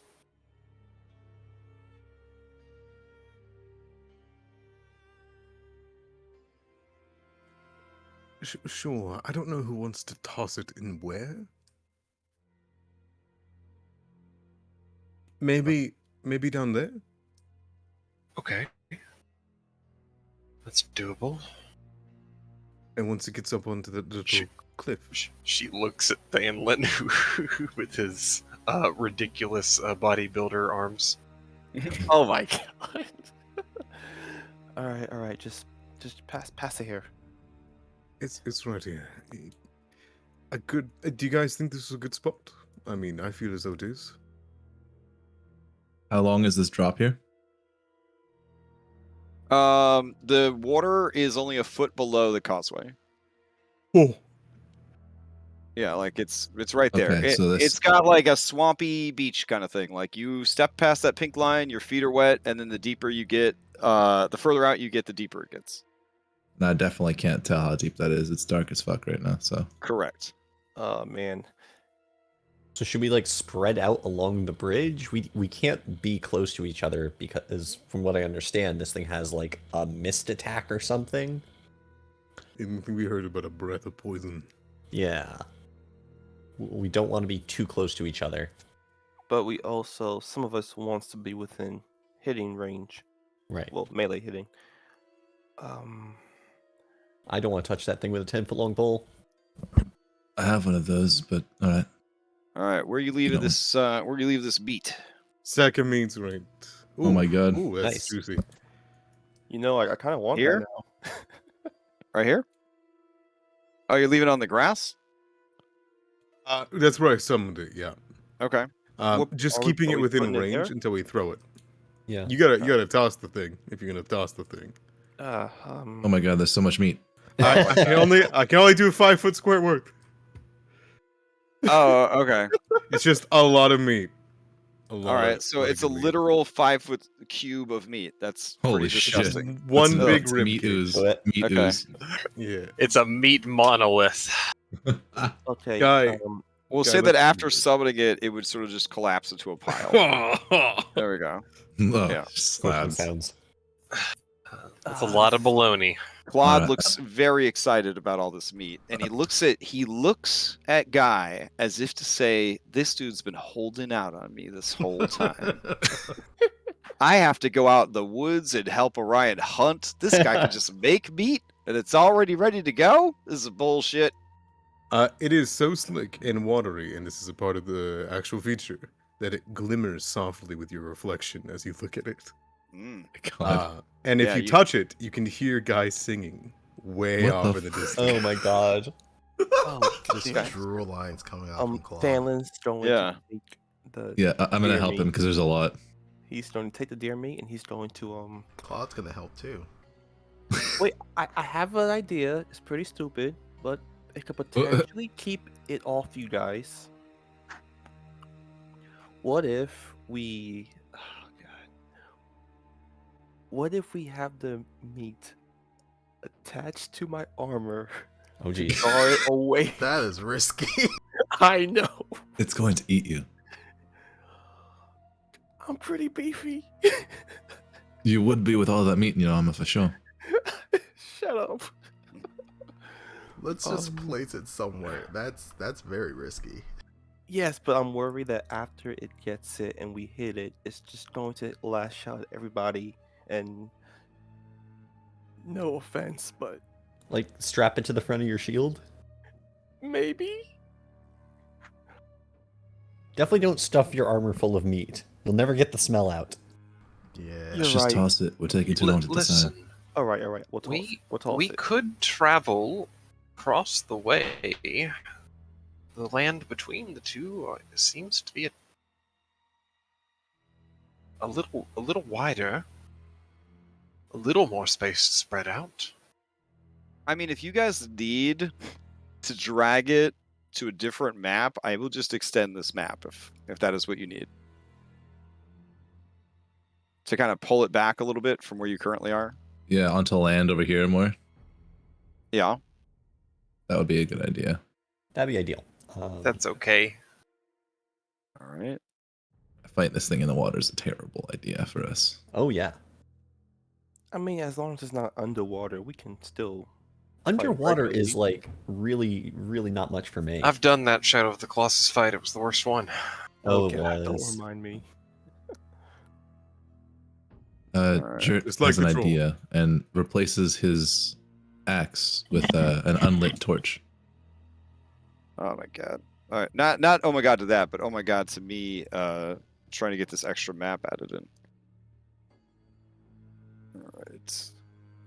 So in 4th edition days, the DM was like, "This is the map. Make it work." Those were hard times for creative players. They were good times for Final Fantasy for tactics fans. All right. Here we go. Bloop. All right. Do you see that there's more map back here? Yep. All right. There are swampy areas back here as well. So let me kind of mark some of those swampy areas that will be not so much deep, but they will be watery and difficult terrain. Let's see. Man, I can't see very well either in the dark.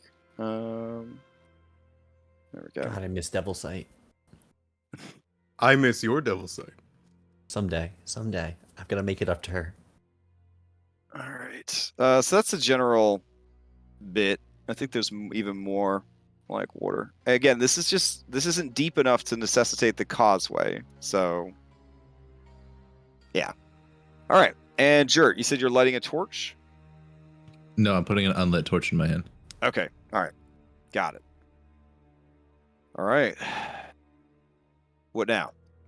So am I still tossing this thing, or what? Let's move back a Well, bit. yeah. Now we could like place meat or somewhere right here and draw it out onto land. I don't know where. Yeah, like that. Hmm. Like where your head's at. Okay, Drellin's just going to mosey over. Oh yeah, put it up in this tree so it has to get up in there and eat it. And then while it's up there eating, don't we think just it will- fucking stab it. I don't think it will climb. I mean, it's hungry, right? And it's dumb. It'll be Maybe. more like a giraffe, just extending its neck And to Yeah. eat up from there. then they Yeah. start fighting each other like, no, that one's mine. No, that one's mine. Jert, are you sure you won't be next to me when this goes off? Oh, I'll move back, but I'm helping you move the meat first. I think I Okay. see a tree over here. We're gonna put it right here. He sets it down. Yeah, you guys are in a I believe a waning moon right now. So, and you're in like a foresty area. I mean, yeah, it's dark. It is so dark. There's just enough light that you guys could kind of see where you're going, but without a light source, it is so dark.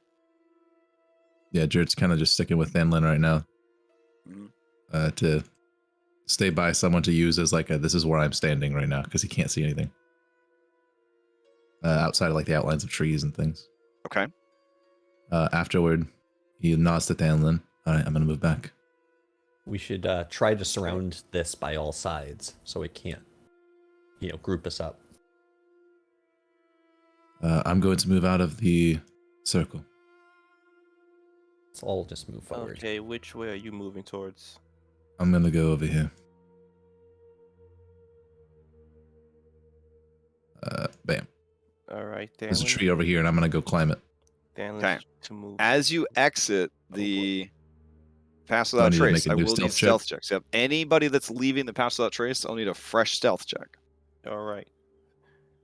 Let's see. My stealth check is a And straight anyone roll. that is not a rogue with cunning action, performing an action outside of the Pass Without Trace, that would break stealth.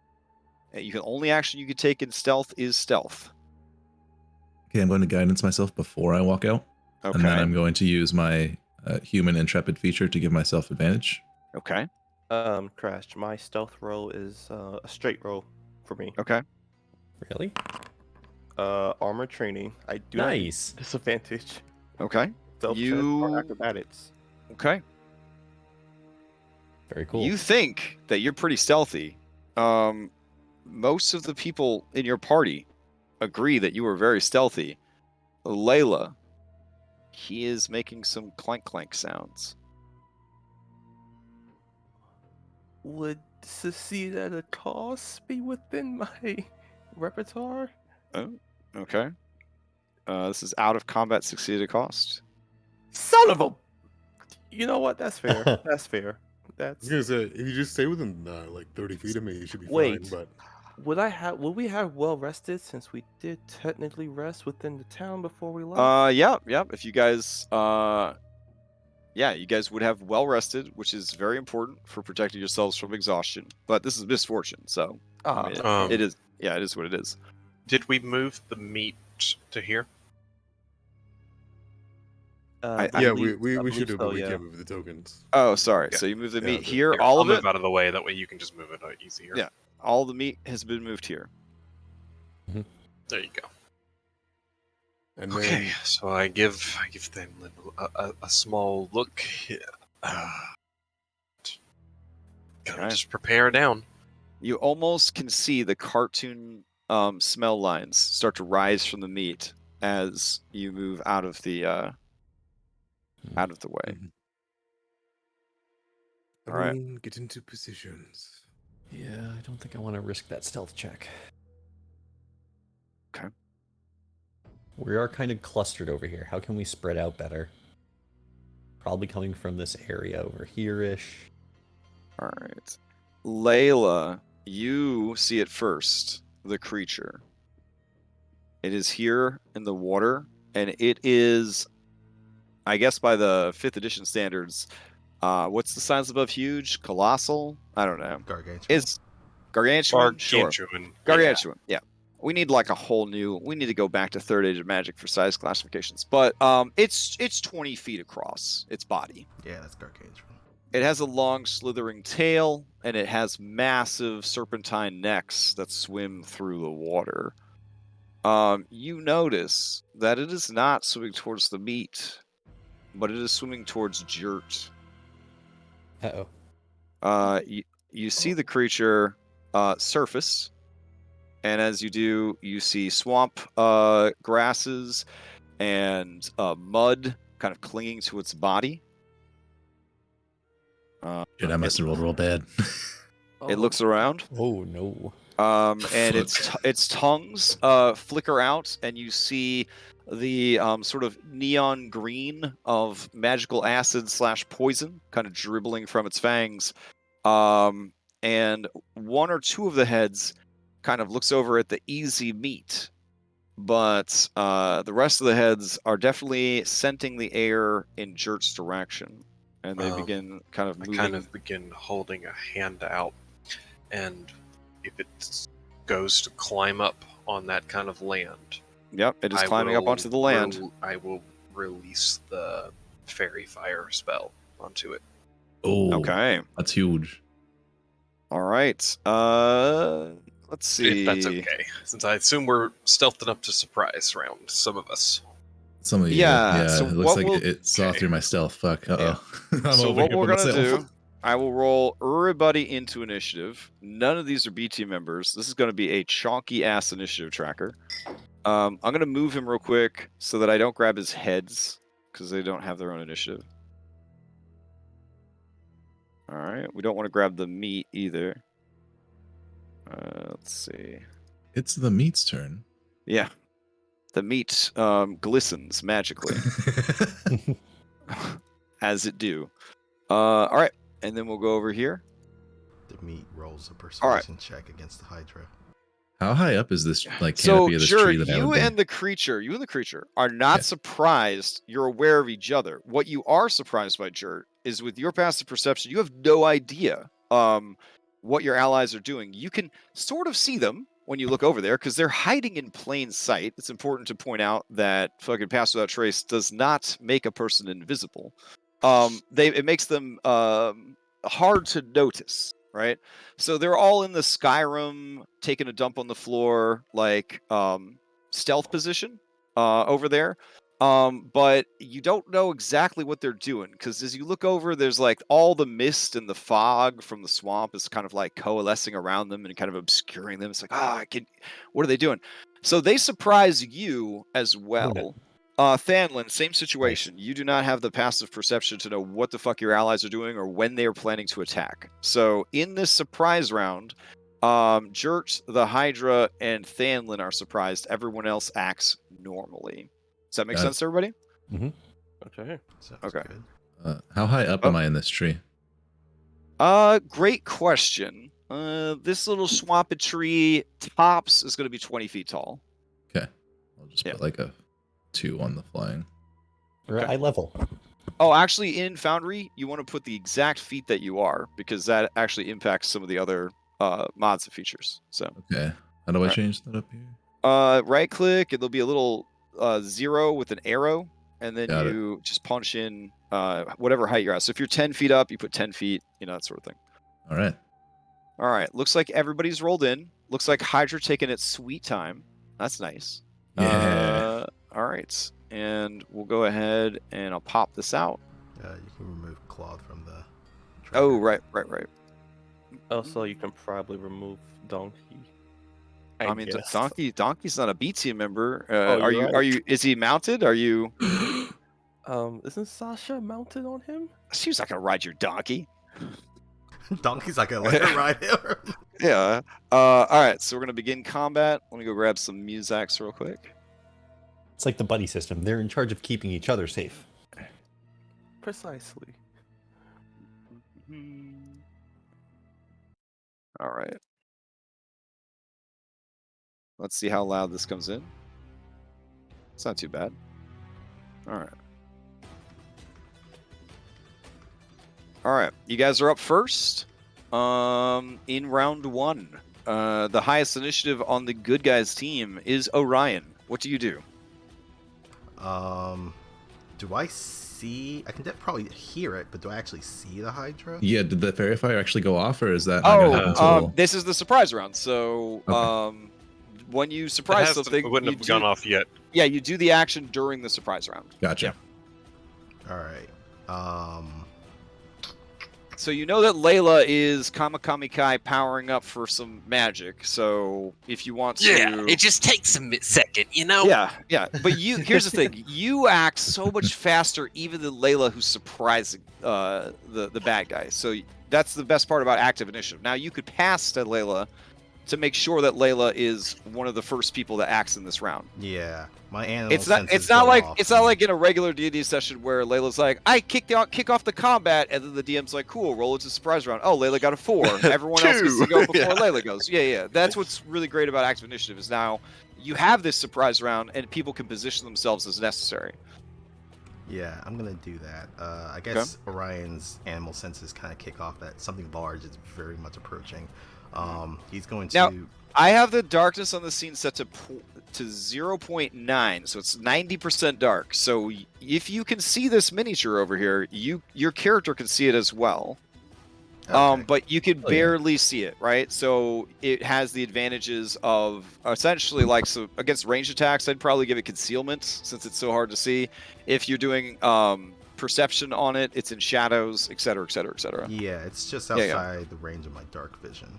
Okay. So Orion will kind of move closer just to get a better beat on it. Sure. And then he is going to command Claude to kind of get ready in case it comes closer to us. And then he's going to pass it to Layla. Okay. And All right. Orion will also ready an action to shoot when he moves a little closer. All right, Layla. It happens. It happens. Yep. Yeah, so I drop Fairy Fire on it. Okay. I'm not. It's gonna a put down dexterity that. save. There you go. All right, here it comes.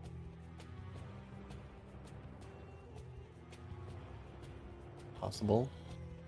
Hey. All right, it misses by 1. All right. It is lit up in a green, sort of glowing color. Okay. And as I see it take effect, my eyes will glow, kind of a golden purple, and I will kind of crouch down to sort of like a feral stance with my arms out wide as surrounding my body will be a constellation of a draconic figure. As I will take the starry form of the dragon. Okay. I'm going to go ahead and move to, since it is glowing invisible, I'm going to move to here. Constellation form on. All right. And yeah, dragon basically just makes my concentration checks at minimum a 10. So Nice. that is my turn. Let's pass it over. Anyone have any non-attacks they would probably do? Let's see. You can unsurprise me. Yeah, that's a great idea. Let's unsurprise the surprise people. So let's pass to Jerk.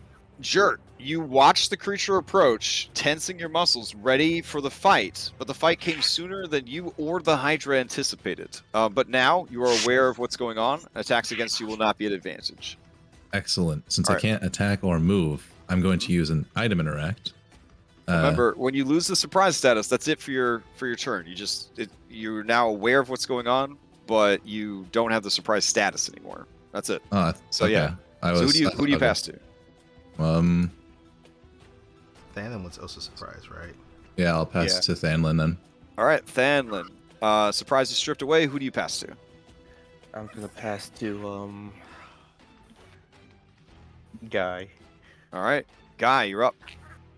All right, let's try to get a little bit of extra debuffs.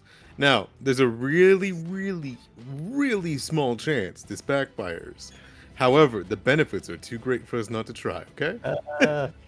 Oh god. Sure, why not? Let's gamble.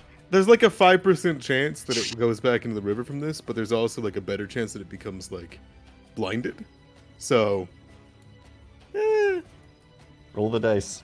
let's roll the dice. All right, Guy is going to kind of just strum one little note, and there'll be 4 lines that will string up that is like a reflection, and he will cast Mirror's Mischief.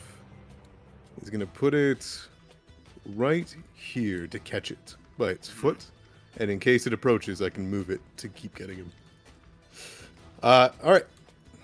It's a, that's going to be, looks like a D4.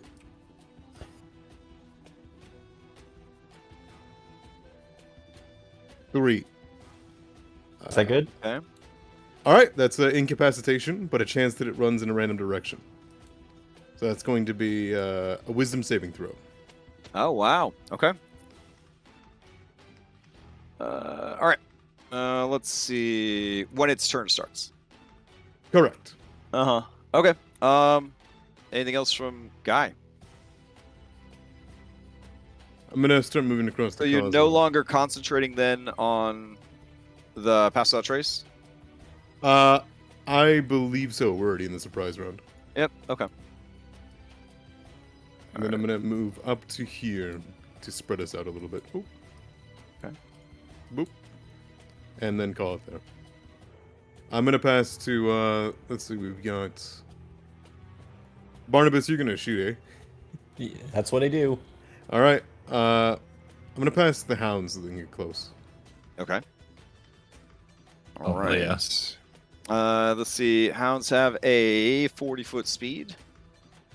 So they're going to go ahead and start bounding over there. They're going to use a move and a dash, and they're going to leap the water and, I guess, rush over to attack. That's the closest line while staying on the ground. All right. We'll pass to the next one. All right. Let's see. It will leap across. And end its turn right there. All right. They will pass to their master. Their master is going to...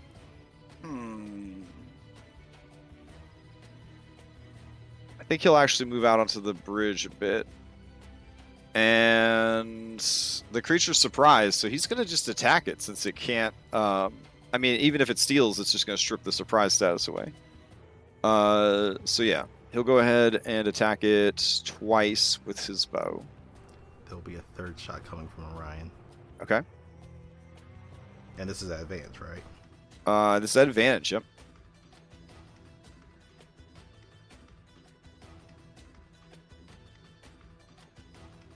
Okay. A lot of 14s here. Jor got a 14, you got a 14, Jor got a 12. None of those hit. The arrows kind of bounce off the creature's scaly hide.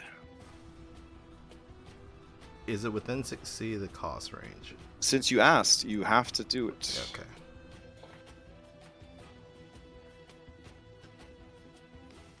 You're moved up to 10 feet into a disadvantageous position. I guess closer to the creature would be disadvantageous. So, we'll just say that frustrated by the darkness and the fog and everything else, you Slip move on forward. something. Yeah, well, you just move forward without kind of consciously realizing it. Like you're trying to get that perfect shot, and you just kind of moved a little bit closer. That's all. Okay. The creature will go. As it does. Do I need to re-roll damage or? Oh, yes. Since you did strike with your bow shots. Go ahead and hit the little round arrow thingy next to the name of the bow, and it will spit out a new... Okay. 6 damage.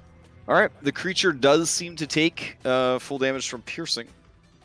As you fire and deal poison damage to it... Or, sorry. As you fire and deal damage to it, you can see where the arrow hits. Poisonous blood squirts out from the wound. You see each of the doggos that is currently next to the creature take 3 points of poison damage. Oh. Oh God! Wait, did that dog only have 3 hit points? No. Oh shit! That can't be right. That can't be right. Hold on. All right. He brought Pops with him into battle?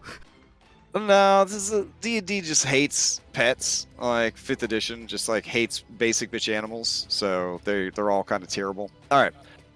So each of them takes poison damage from the shot, and apparently when this creature is wounded, its poisonous blood doth spill out. So that'll be fun for I guess melee people. All right, the creature is going to steal, even though it is surprised. Its regeneration does kick in, and it regenerates. I will note that Mischief is a strange new spell from Fizzbands. Yeah. The effect takes place on my turn. Oh, really? Yeah, it basically think of it as a pulse every time my turn comes around. As a new Sure. effect is. Let me do save. It's surprised, so it won't be able to act on whatever happens. But yeah, I'll go ahead and give it a save. Yep. All right. The creature is Nice. incapacitated. Okay. Let's see. Wait, what?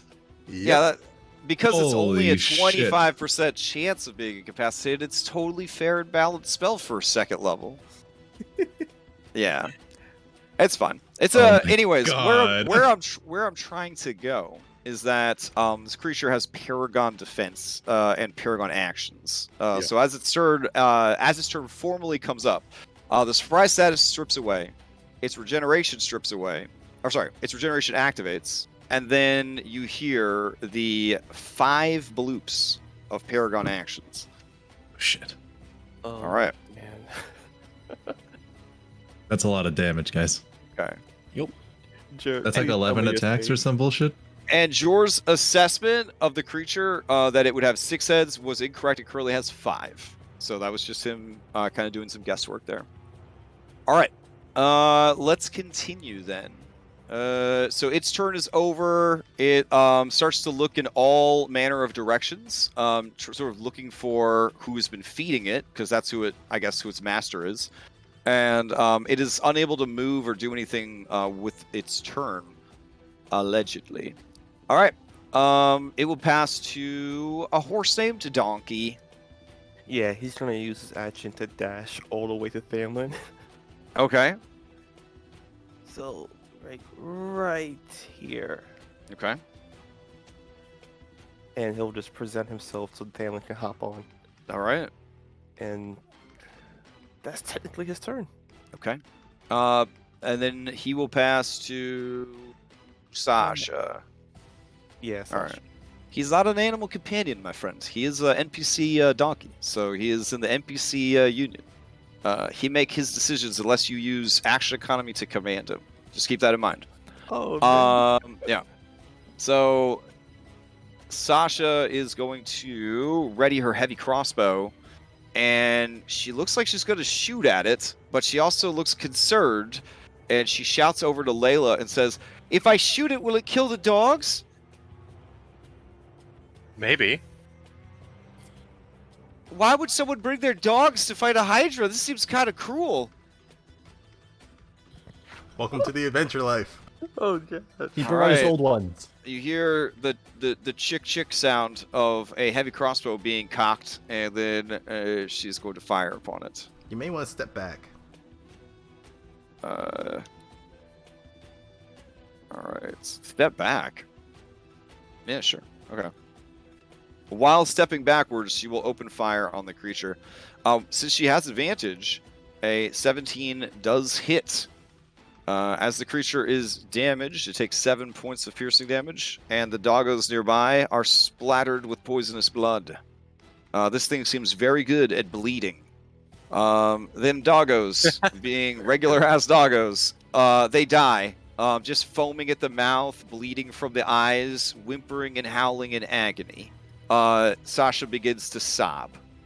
Oh. I think there's a tear from Orion as he hears this. Jesus. Jor looks grim and determined. Like he knew that the dogs were going to die, but it was their time. Truly, they're just fodder for his hatred mechanics, because now he's real angry. Oh, he's super angry. Super angry. Oh my Sasha will It's so pass to funny. you. Sasha will pass to you, Barnabas. All right, here we are at the end of first initiative. All right. The creature is going to. How does incapacitation work with Paragon actions? I've never seen this. It would use a Paragon. It would have to use a Paragon defense to strip away the status effect. So it would spend a Paragon action and hit points to essentially strip away the debuff, so that it could actually, do its job and be a cool boss monster and not get cheesed, kind of thing. But the benefit here is that the damage that you're dealing is often better than the damage that a spell could do, or at least comparable to something an attack spell would do. So it gives like debuffers against Paragon bosses are still doing something. They're just not, shutting down the entire encounter. Does that make sense? Pretty Gouda. Yeah. It's the idea. I mean, Yeah, if we you're wanna fight into the shutting thing. down boss encounters, probably not the best DM for you. But yeah, so the Paragon action, it will activate, take some damage, and then look around angry-like. All right, Barnabas, to you. All right. Well, I'm going to use my bonus action to hex it, and I Okay. guess standard affair, strength. Okay. You can assume it's strength if I don't say otherwise, I guess. And then I'm going to scoot back, one space, just... Actually, I don't want to be right next to Sasha, so I'm gonna go... maybe like up here. Is it possible for me to kind of like scrooch down in the incline here to get a little cover? Gooch down. Like since this is decline into water, could I like get my feet in the water and like kind of hide next onto the hill to achieve some level of cover? Sure. All right, and then I'll peek above, point my flintlock at him, and start firing Eldritch Blasts. Okay. There is actually a cover status, so I'll put it on there for you. Thank you. Okay. All right, Eldritch Blast. Please let that be. All right. Nice. Yeah. Ooh, And then all right. X damage. 1d6 necrotic. Nice. Oh my god. Nice. Very Plus cool. Very cool. 2 fire. The real bread and butter of this attack. Oh, all right. Okay. Per your research, the creature does seem to be in some way resistant or immune to the fire damage being dealt to it. Possibly just because of its swampy nature, possibly because it's a Fen Hydra. But when you guys were way back researching Hydras, you kind of learned that different ones from different areas have different things that are sort of preventing regeneration. So you could check fire off the list as being not effective at shutting down its regeneration. Uh-oh. All right. The creature kind of looks around. It sees that you're way over there, but you're also like kind of cowering there behind the thing, or sorry, defensively using terrain for cover. And it still sees that there is this tasty boy in a tree, but there's also this big. There's also just free meat. It can maybe move here, get free meat and delicious lion. There's also some kind of rabbit, very large rabbit over here. So it has a lot of options.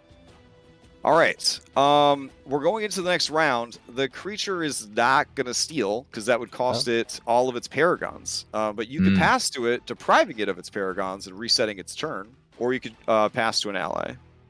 That sounds good. I don't understand how the Paragon thing works, but if I can deprive So it of a Paragon action is, it's like a legendary action, Yeah, yeah. but it's more robust. You can use it to power boss abilities. You can use it to remove status effects from yourself. You can use it to take any sort of action. So a dash action, one of your attacks, a multi-attack. It's pretty nuts. Right. But does it regenerate at the beginning of the turn, or is it... When their actual initiative count comes up is when that economy fills back up. So by passing to it, it loses 4 Paragon actions, but then all 5 of them fill up again anyways. Oh, hold on. If does that also reset its head counter though? Like, because you have to do a set amount of damage to remove one. Right. During a turn. Right. So if we pass to it, doesn't that reset it and we'd have to start over? Hold on just a sec. Multiple heads. Yes, technically you would have to start over. Oh, we don't because want we're going to count the turns for the Hydra's damage to be within its activations. Barnabas, I would say, Guy, way back when we were researching, said that he can shut down regeneration, and you've seen him do that before. Yeah. So if you want to pass to him, I can. Yeah, totally. Pass to Guy. Oh, but I'm glad that you pointed it out, because I was tracking the damage dealt, but I didn't check to see what the margin was. So the creature is down a head. With the damage from Barnabas, one of the heads would go spiraling off and just kind of lay on the ground, dead. Cool. Yeah, then we definitely don't want it to go because it'll regen. Right. So I'll pass over to Guy. Okay. Unless you want to do like a whole chaining action thing, like pass to Orion, he holds, pass to someone else, he holds, then Guy. It can Paragon between those. Right. Yeah. Between every person's activation, a Paragon action could be spent. Understood. Thank you. Yep. Then I pass to Guy. All right, Guy. It is going to start moving towards the source of the pew damage, Barnabas. So it's going to leap back into the water. And then with a much more enhanced speed, it is going to use a dash action to swim. It's going to make it to about here. It is down in the water. Its heads are poking up out of the water. It notices you, Ajor. More so, it notices this guy that did a lot of damage to it. It's just really mad and ornery. So you are up, Guy. Yeah, I'm curious. With the, I'm not sure how much, if I could tell what it did or how much it did, removing the debuff. But Guy would think to reset the spell. It seems to be on par with a good or great Eldritch Blast from Barnabas. So it seems to react in the same way to that. Guy will move the square because it moves every turn. Yeah. Nothing happens though because nobody's in it. Okay. And I'm not within melee range of it, so perfect. Guy is going to, first things first, throw out the mummified hand of the Duchess and try to chill touch it. Go for it. This is at advantage. 20 to hit. 20 hits. It takes a single point of necrotic damage, but you do see that its regeneration has halted. Perfect. And then Guy is going to bonus action Bardic Inspo. And he is going to Bardic Inspo, let's see. Layla, you look like you're about to do something big and crazy, right? I mean, she looks like she's prepping an attack spell. Yeah. Okay. Guy is going to throw you a shard. And probably stay there because Nah. But he'll move to here. All right. There we go. And in his turn, I'm gonna toss it over to. Should we start getting? Nah, we need Thanlin to get moving here.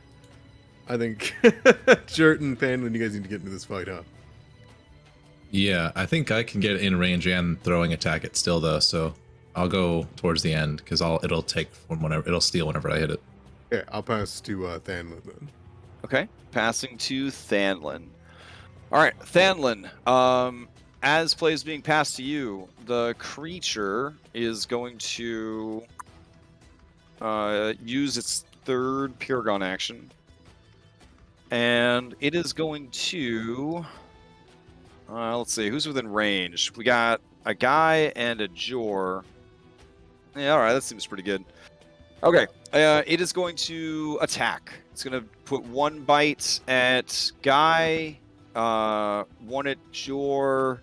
It is going to spit its acidic spittle over at Layla. And honestly, Barnabas, I mean, you're down there in the water. The bridge is between you and the creature. The ledge is between you. So it's just going to do another bite. Let's see. Jor doesn't even hesitate. He just starts shouting at it and clanging his bow and short sword against each other to try and draw its attention away from Guy. So a second bite will go for Jor. All right, here we go. So this first bite is going to be for... actually, we'll start at the bottom. So here's a spittle for... let's see... Layla? Let's see. Why is it saying that he is... Oh, whoops. Okay.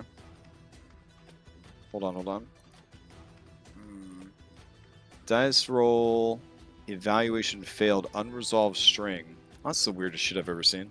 Okay. I'll just roll it manually. So, since this is going off of its dex instead of its strength, it is only coming at you at a +4, Layla. All right, so only an 8. The spittle lands behind you, and it just spatters like a big clump of phlegm and starts melting away at the ground, sizzling with acid. All right, 2 attacks on Jor. Here we go. 1 and a 2.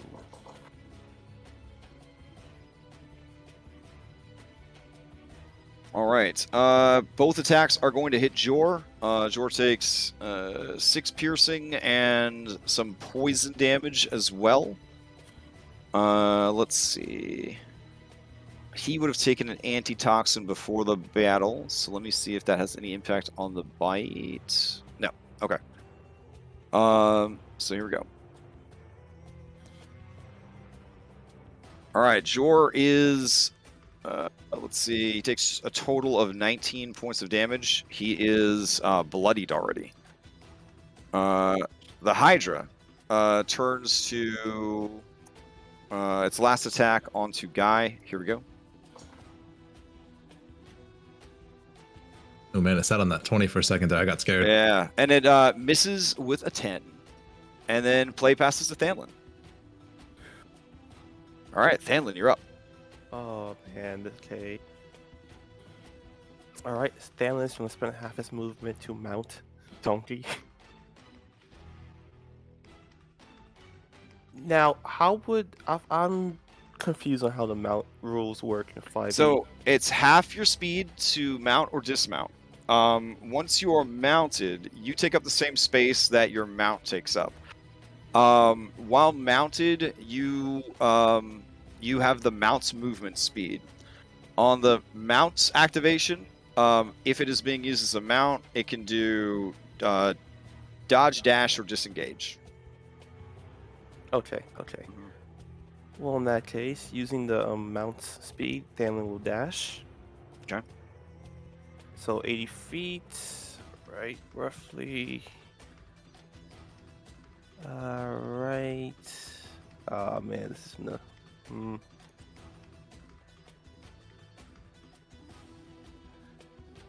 All right, you go splashing into the shallow water. all the way there. Okay. Oh, this is so bad. Now the water is going to be difficult terrain, so it's going to slow you down. I'm assuming that you do a dramatic leap to try to cover as much ground as possible before splashing into the water. Of course. Okay, so yeah, roughly about here-ish. Seems good. Okay, bonus action, because why not?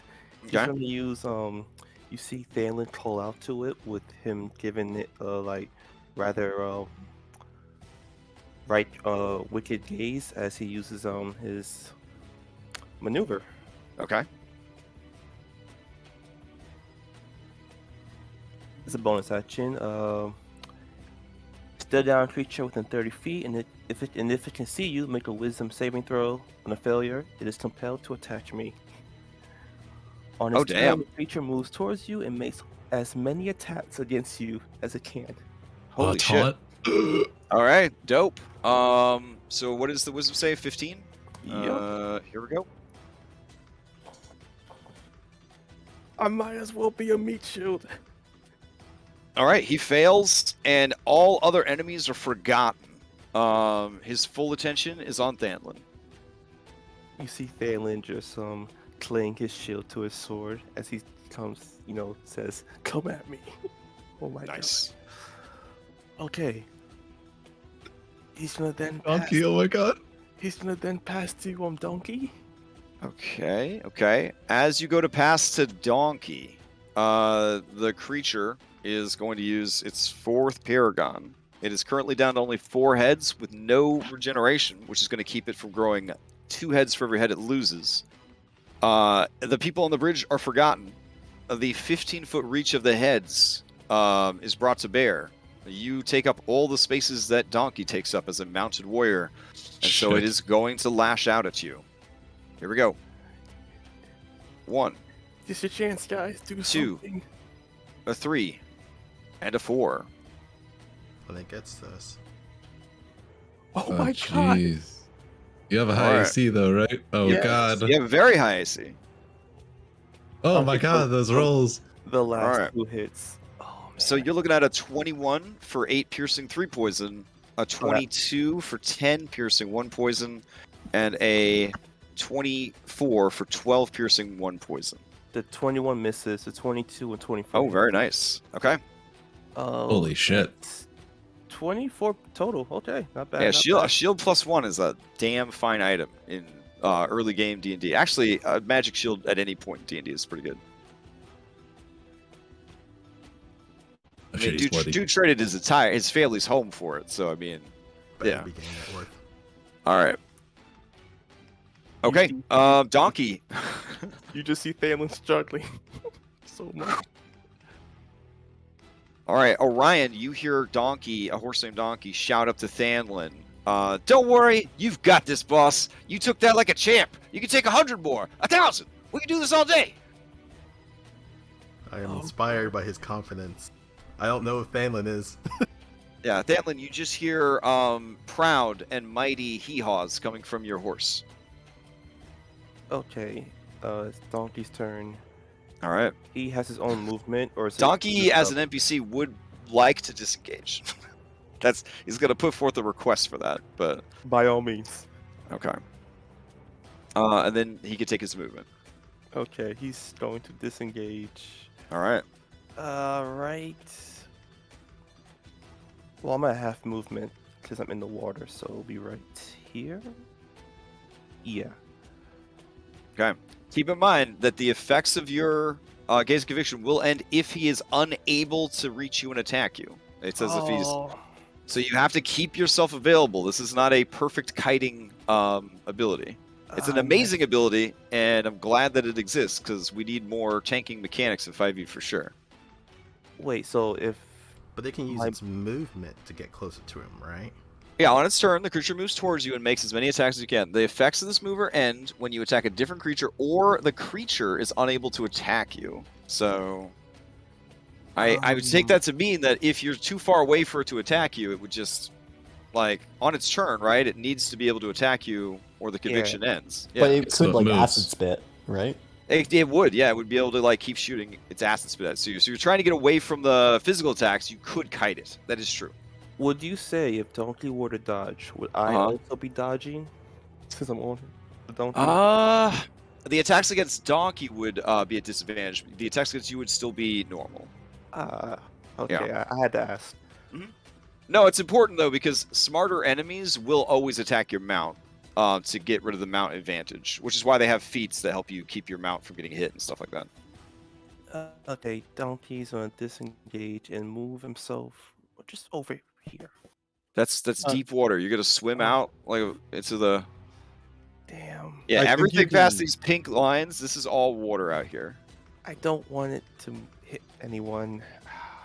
I think Crash was saying that you can move back. You like can move wanted back to. like you plan to, because he, as was pointed out, he has ranged attacks. So as long as he can still hit you with ranged attacks, he will keep pursuing you. Okay, so right here then. Yep. And honestly, with its action economy, it'll just burn a bunch of paragons to chase you, to chase after you. Okay, Donkey will then dodge. Okay. Well, is he disengaging or is he dodging? Oh, no, you're right. One or He's the other. He disengaged. My bad. Okay. All right. So, it's cool. We're learning how I handle mounts and stuff like that. I know that there's different ways that people do mounts where they have their own initiative. Some people just don't want to deal with the mounts at all, so they just kind of say that you have the movement of the mount kind of ceases to exist. But this is how we're going to handle it. This is on the mount's turn, which is a shared initiative with you. It can do a dodge, dash, disengage, and then take its movement. That does mean that you move really fast when you're on a mount, which is why people ride mounts. So it's a move, yeah. That's true. All right. I'm Anything gonna, else? I'm gonna pass to Layla, right? Okay. Yeah, Layla. Now, something to Okay. keep in mind, a change was made to Paragon monsters by Giphy. They cannot just spam movement. Since this creature has already used a Paragon action to dash, it cannot use another Paragon action to dash. It can only do that once per turn. So the creature is going to then cash in its last Paragon and just fire, acid spill at you. You have an AC of 22, and this is only at a +4. So it's unlikely you will be hit by any of them. So here we go. Nice. 1, 2, 3, and 4. Uh-oh. Okay, first one misses. Second one misses. There you go. There you go. Third one misses. Fantastic. Oh, man. All right. Yes. You hold up your mighty shield, and you hear splatters of corrosive acid against it, but it does nothing to the magical dwarven smith work. All right. Who did you pass to? Layla? Yeah. All right, Layla, you're up. So, this bridge does, casually rise as it goes up, right? No, it is 1 foot above the water. It just kind of leaves the Okay. shoreline and Gotcha. just kind So of, yep. I can easily just hop over on it. Okay. Oh, yeah. Cool. And that's the goal. Alright, so I'm just gonna put myself here. Okay. Now prepping a spell, does that loses my concentration on other Correct. stuff? Yep. Okay. Holding a spell, holding an action to cast a spell is a concentration. So Layla will bonus action throw out a hand at Thanlin, and she's just going to soothe some of his wounds with just a little healing word. Okay. Just a small one. Oh, thank you. And then she will, with the other one, kind of pull down and just kind of create a little small pillar of flame on this thing, and roll to hit with advantage. All right. Okay. Produce flame. A 16 is going to hit. The creature takes some fire damage. And let's see. Does that take it to the next threshold? It does not. Okay. So it takes some damage, and it looks around. And it sees that you did that, but it only has eyes for Thanlin. Thanlin's burning rage is so good. Guy, you hear Jor mumble to himself, "That's some good rage, some good fury, some good hate."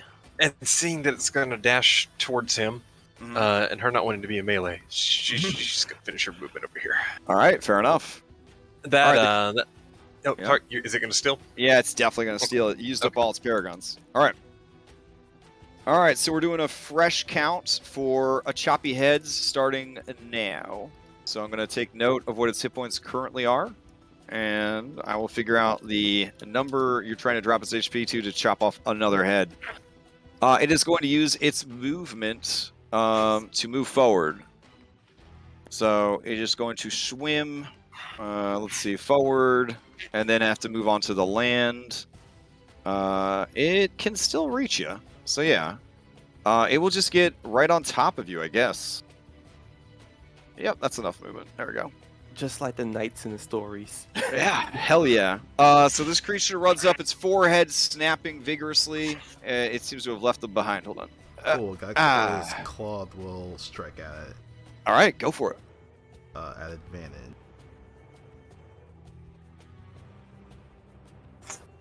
Nice. For extra 4 damage. That is definitely going to hit. So 4 damage. Okay. Is somebody okay? I hear like a lot of like sniffling and sneezing and wet booger sounds. Is anybody hearing that? Is that just hello? Weird. Okay. That seems so. Okay. It is going to continue its turn as it reaches you, Thanlin. As it approaches, one of its heads begins to dribble a bunch of foamy acid and poison. Since you have taken a antitoxin, you will have advantage to the saving throw against its venomous breath. It is going to use venom spray upon you and your mounts because you are on your mount. All right, so go ahead and give me dexterity saving throw. It rolled very good for only 3d8. Oh my goodness. Okay. Yeah, holy shit. The antitoxin will give you, because it's a poisonous a saving throw, you will have advantage to the saving throw. Okay. But what about Donkey? Did anybody give Donkey a $50 antitoxin? Wait, does dodge do something for save? No. Yeah, does actually have he is dodging, advantage. so he has advantage because he's dodging. Oh, okay then. Thank Yep. God. Yep. So I rolled a 15 for me, There you go. and Oh no. oh no. Buddy. That tracks. All right, you make the save, taking only half damage, and from each of the sources, so half from the acid, half from the poison. Donkey, however, he takes it all. Takes it all on the chin. I know we had big hopes and big dreams for Donkey, but Donkey literally melts into a puddle of bones no. and meat. And thus, the race of dire donkeys falls. You basically just feel your mount sort of deflate beneath you as its physicality is melted and then ruptures and bursts into a pool of fetid, steaming, poisoned meat. The creature lets out screeing roars of delight, and with its other 3 heads, which let me put that breath weapon on cooldown real quick. Let's Wait, see. it can attack and breath weapon. Oh my God. one of the heads can breath weapon. It only gets to recharge that on its actual turn though. Oh no, that's a little too big. There we go. So here comes 3 more bites for you. Before you do, Huh? do I have to make a saving throw because I got demounted, or since I fell off the mount? Ooh, I mean technically yeah, but I felt so bad about your mount being completely melted. I assumed you just rode the meat to the ground. But I mean I admire. You know what? Take the DM inspiration for the courage. Thank you. For the courage. I don't know if I would say thank you because now it's going to attack you 3 times with advantage. But let's see what happens. All right, I get to give me. save. Wait, I Yeah, didn't make a you saving get to throw. make this. Yeah, you get to do the thing to see if you stay on the horse. Let's see. Was it a DC 10 dexterity save? It's mounting and dismounting. Here we go. Controlling a mount. Underwater. Blah blah blah. Willing mount. If you are knocked from your mount. Yep, it's a dexterity saving throw. It is only a DC 10. Okay. All right. It's a 50-50. I got this. You should be fine. You should be fine. All right, yeah. So as I said earlier, you you just kind of like feel it deflate and then rupture beneath you, standing in the gore that was sweet horse named Donkey. You ready your shield as 3 more bites come charging in. 1, 2, and 3. I'm doing my job as a tank. You're good. You are definitely tanking the hell out of this thing. 17 does not hit. A 12 does not hit. And an 18 does not hit. Oh my goodness. All right, dope. I can do this all day.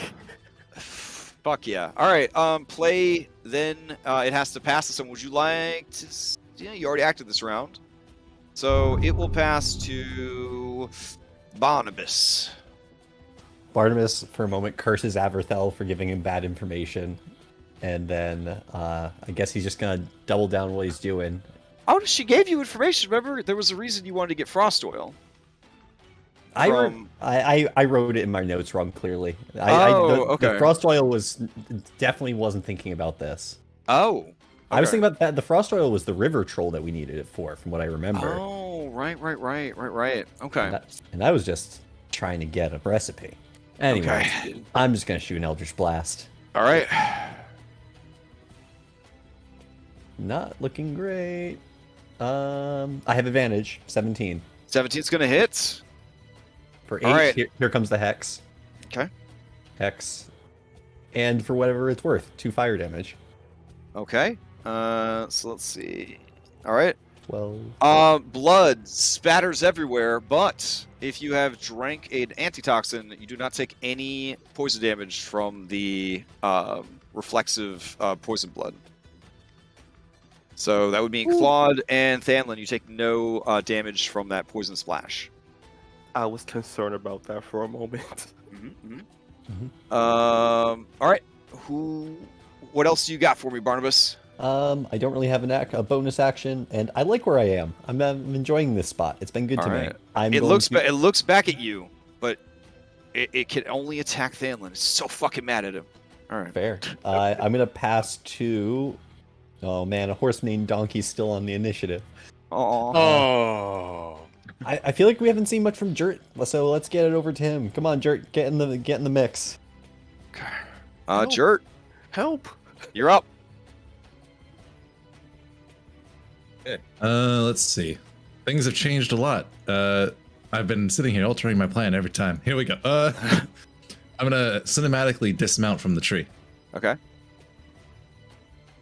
And then I'm gonna start moving. All right.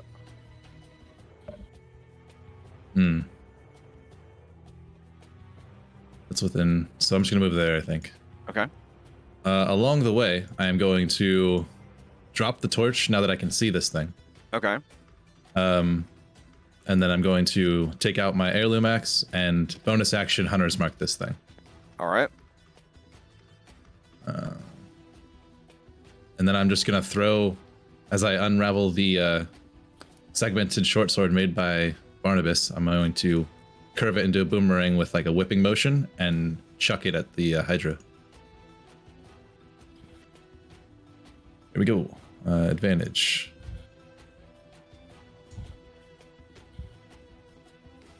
Oh no. Okay. Can I succeed at the cost? It is outside the range. This creature has an armor class of 16. Shit. All right. Then I miss. Okay. But the short sword returns to my hand. All right. So with a almost sort of spark as the blade hits the creature's hide, it comes whirling back to you. The creature, one head, looks in your direction, noting that you did that, but it doesn't care. All it cares about is destroying Thanlin. Yeah. Dirk gets a grim look and sets his gaze back around his allies. Let's see who I'm going to pass to. So we've got Orion, Sasha, and Jor at our left, right? I think let's just have Sasha shoot a shot real quick because the Hydra's already gone this round, right? Yep, it's on Paragon Academy now. Okay. Yeah, let's pass to Sasha. Okay. As you pass to Sasha, Thanlin, the creature is going to attack again 4 times as you ready your shield in the mess that was your mount. Here we go. 1. Oh man. 2, 3, and 4. Okay, that's a miss. That's a miss. Miss. Miss. Oh my god. My God, It's dude. good to have you back, Panlin. All right. Sasha just lets out a whistle of appreciation, but also Layla looks like she wants to vomit, looking at what's left of a horse named Donkey. Can we get Phanlin's art on screen? Because, like, holy shit, dude. Yeah, sure. What a badass. Also, he's taken like 12 attacks. Not a single one of them is a crit. I'm mad. I mean, if you want to step forward, Hold on. if you want to step forward and I'm good. test your luck, I'm just gonna stay back here. maybe things have gotten better since the last couple of sessions. All right.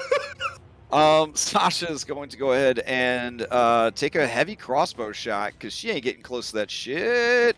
She would have pack tactics as a thug, but she doesn't need it because that thing is lit up like a Christmas tree. Oh, Let's go. Shit. hell yeah. All right. Oh. The beast takes 17 points of damage, and as she hits it, being a thug, she traded in sneak attack for pack tactics. NPC life, it's hard. One of the heads is dragged by the crossbow bolt and tears free of the body, splashing into the water. As it is dipped below the a 30 damage threshold for the round. Hell yeah, All right. Sasha I proved just herself. need to make it to my turn. I just have to make it to my turn. So Sasha is going to move with her movement this way and hope for the best. All right. She will pass. I guess we'll keep it team NPC. She's going to pass to Jor. Jor is going to ready his bow, and he's going to take 2 shots with his long bow. Seeing that you guys are not getting messed up by the poison / at all, he's going to press the advantage here. Let's go, Jor. As he hits it, he lets out a feral cry of fury, and his attacks are fueled by hatred. Here we go. So if he has advantage on the attack, or if he was damaged by the creature this round or last round, he gets to add extra d8 of damage to the attack. All right. So, Oh my goodness. That's great. let's see. That's a total of 7, 17, plus another 4, 21 more damage. Holy shit. All right. Whew. Okay. That brings its HP to there. All right. Got it. Let's see. Of its max. Hold on a sec. Blah, blah, blah. Ooh. That passes the bloodied threshold. As a Paragon action, when it passes certain thresholds in battle, it will let out a ferocious scream. It will strip away any lingering ailments that are afflicting it, and something cool may or may not happen. Oftentimes, if it's a dragon, it'll get its breath weapon back and immediately use it. For example, in the case of this creature, when it becomes bloodied, it is going to remove all status that it is not a fan of. So it is going to strip away Hex, it's going to strip away Hunter's Mark, and it's going to strip away being taunted. Shit. And it's Rude. going to strip away, what is that? Fairy Fire. I mean, is Crap. taunt really a negative effect? I mean, it Ah, really- Don't worry. It's going to keep attacking you, but it would like a little agency. You know, it's got a lot of heads, and you know, it feels like it could maybe be using them a bit more tactically than this. Then its body begins to bubble and swell. And if you've seen like the 1980s anime masterpiece Akira, right? It starts to kind of like bubble and roil, and you see bursting from its back and shoulder areas 5 more heads appear. Oh no. Okay, guys, I can't. However, these heads have made its body unwieldy, and its speed is now reduced by half. All right. I assume it does not shit. heal from that. It does not. It has not healed. Nope. It is Perfect. It's cannibalizing its body essentially to defend itself. Beautiful. Yep. I love nature. Damn, nature, you scary. All right. Yeah, Fanlin. It's defiant screes carry in the night air, Can phase transition. and you see. Well, I guess it's too dark to see. You hear on the wind some smaller, scarier screams kind of answer the call in the night. Whether they're answering because they were called or answering because they sense an opportunity. I will allow everyone for a free action to roll a nature check if you are trained in nature. Yeah, I have advantage on those. All right. Should survival play into that? In this instance, it is. I'm only looking for nature. I guess we could take a handle animals, intelligence-based handle animals, because Okay, you would need to be knowledgeable of I'm animals. proficient in that. Okay. Technically, still concentrated in guidance, so I'm going to use it there too. Okay. I already rolled my nature, but you know what? I'm gonna keep nature. Okay. Okay. Based on these rolls, Guy, you know what these are. Looking around at the terrain, at the time of day, and the opportunities that an alpha predator like this would create, there are sturges nearby. The sturges are more than likely going to come investigate the battle to see if there's any delicious scraps they could feed upon. A sturge is a horrible combination of bat and mosquito that latches onto prey and sucks away their blood. They definitely prefer something recently killed that is fresh enough to taste good but doesn't put up a fight. But you know, if they're hungry enough, they'll jump on anything. I look at Donkey. Oh, thank God there's donkey and 50 pounds of meat or whatever. Exactly. Depending on the region, they could look more like bats or more like mosquitoes. You know, in this area, this is generally what you're working with. Oh no. Oh, that's much different than the cute 5e version. Yeah. All right, this is the Florida Man version. This whole region is just Florida Man flavored. All right. Whew. So all that happens. The head's torn off. All that. The shots come at it. The creature freaks out. It erupts. Blah, heads everywhere. And then Jor is going to try and pass to Orion. All right. Thanlin, possibly to your relief, but maybe not the relief of others, by stripping away the taunt, when this thing activates, it starts dishing out bite attacks. It is going to not target you with every single one. Despite the number of heads, it does not have the coordination to attack with more than 5 heads per activation. So it is going to just attack 5 times. We'll do 3 on Thanlin to remember the good times, and then we will do 1 on Claude and 1 on Orion. So here we go. Thanlin, 1. Come on, Thanlin, 2. Pull through. 3.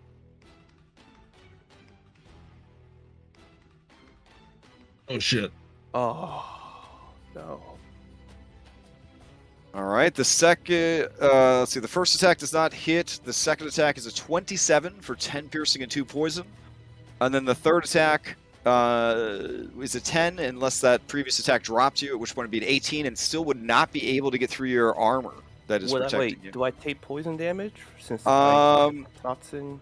The antitoxin gives you advantage to saves against poison and poison status. But as far as actual resistance goes, that would be in the category of a resistance potion, which is a much pricier and harder to make concoction.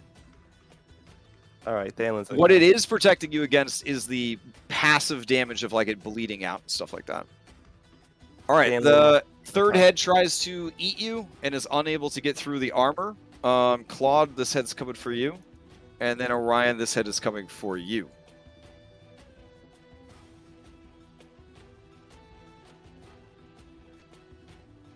All right, so I don't think a 10 is going to hit Claude, but I think a Nope. 22 might hit Orion. Yeah, that does.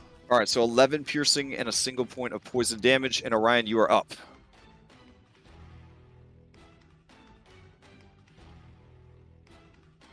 Okay. Ow. Orion is wide-eyed as he kind of sees that this thing just now sprouts more heads. And It's like more heads than body at this point. It's just turned itself inside out almost. Yeah, not a fan of that. But he doesn't have the movement to get over the Fanlin. Unless I use an action to dash. Shit. I think... And now that I am the sweet meat, it probably is going to start coming after me unless it wants the free meat that's behind Fanlin. There is this free meat right here. So much for that plan. I think Orion's going to back up. Yeah, he's going to back up from this creature. Okay. Are you disengaging, or are you just walking backwards and seeing what happens?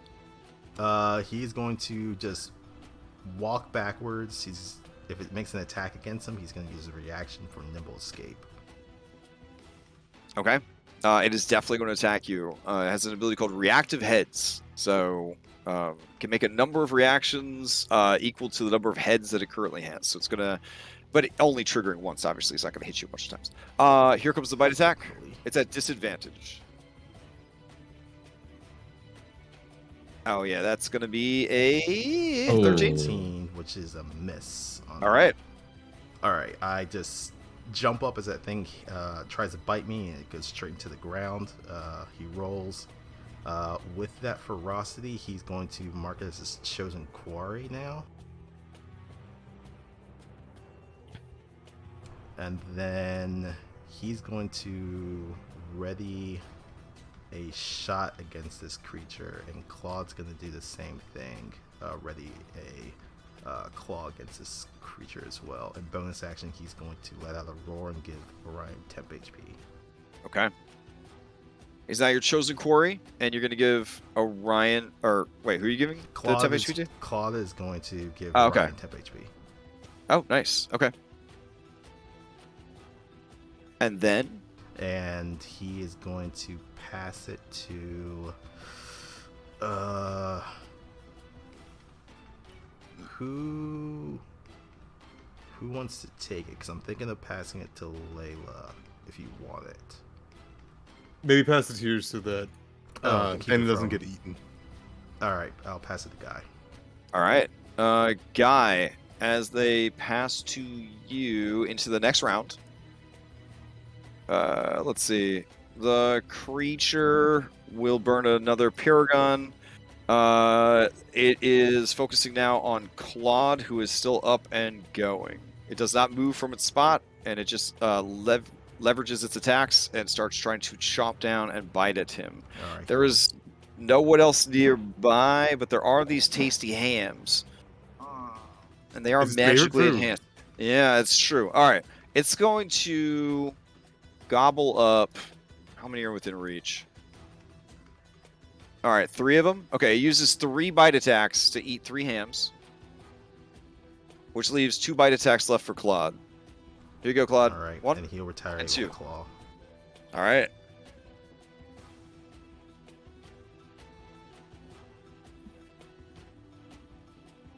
All right, the second one hits, and then he strikes back.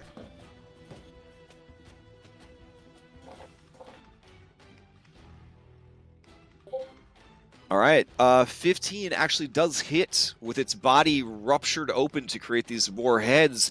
It has less scales to defend itself. You estimate its armor class has dropped to 12. All right, it takes 7 damage total. Okay. All right. 7 more damage. Okay, let me check something real quick.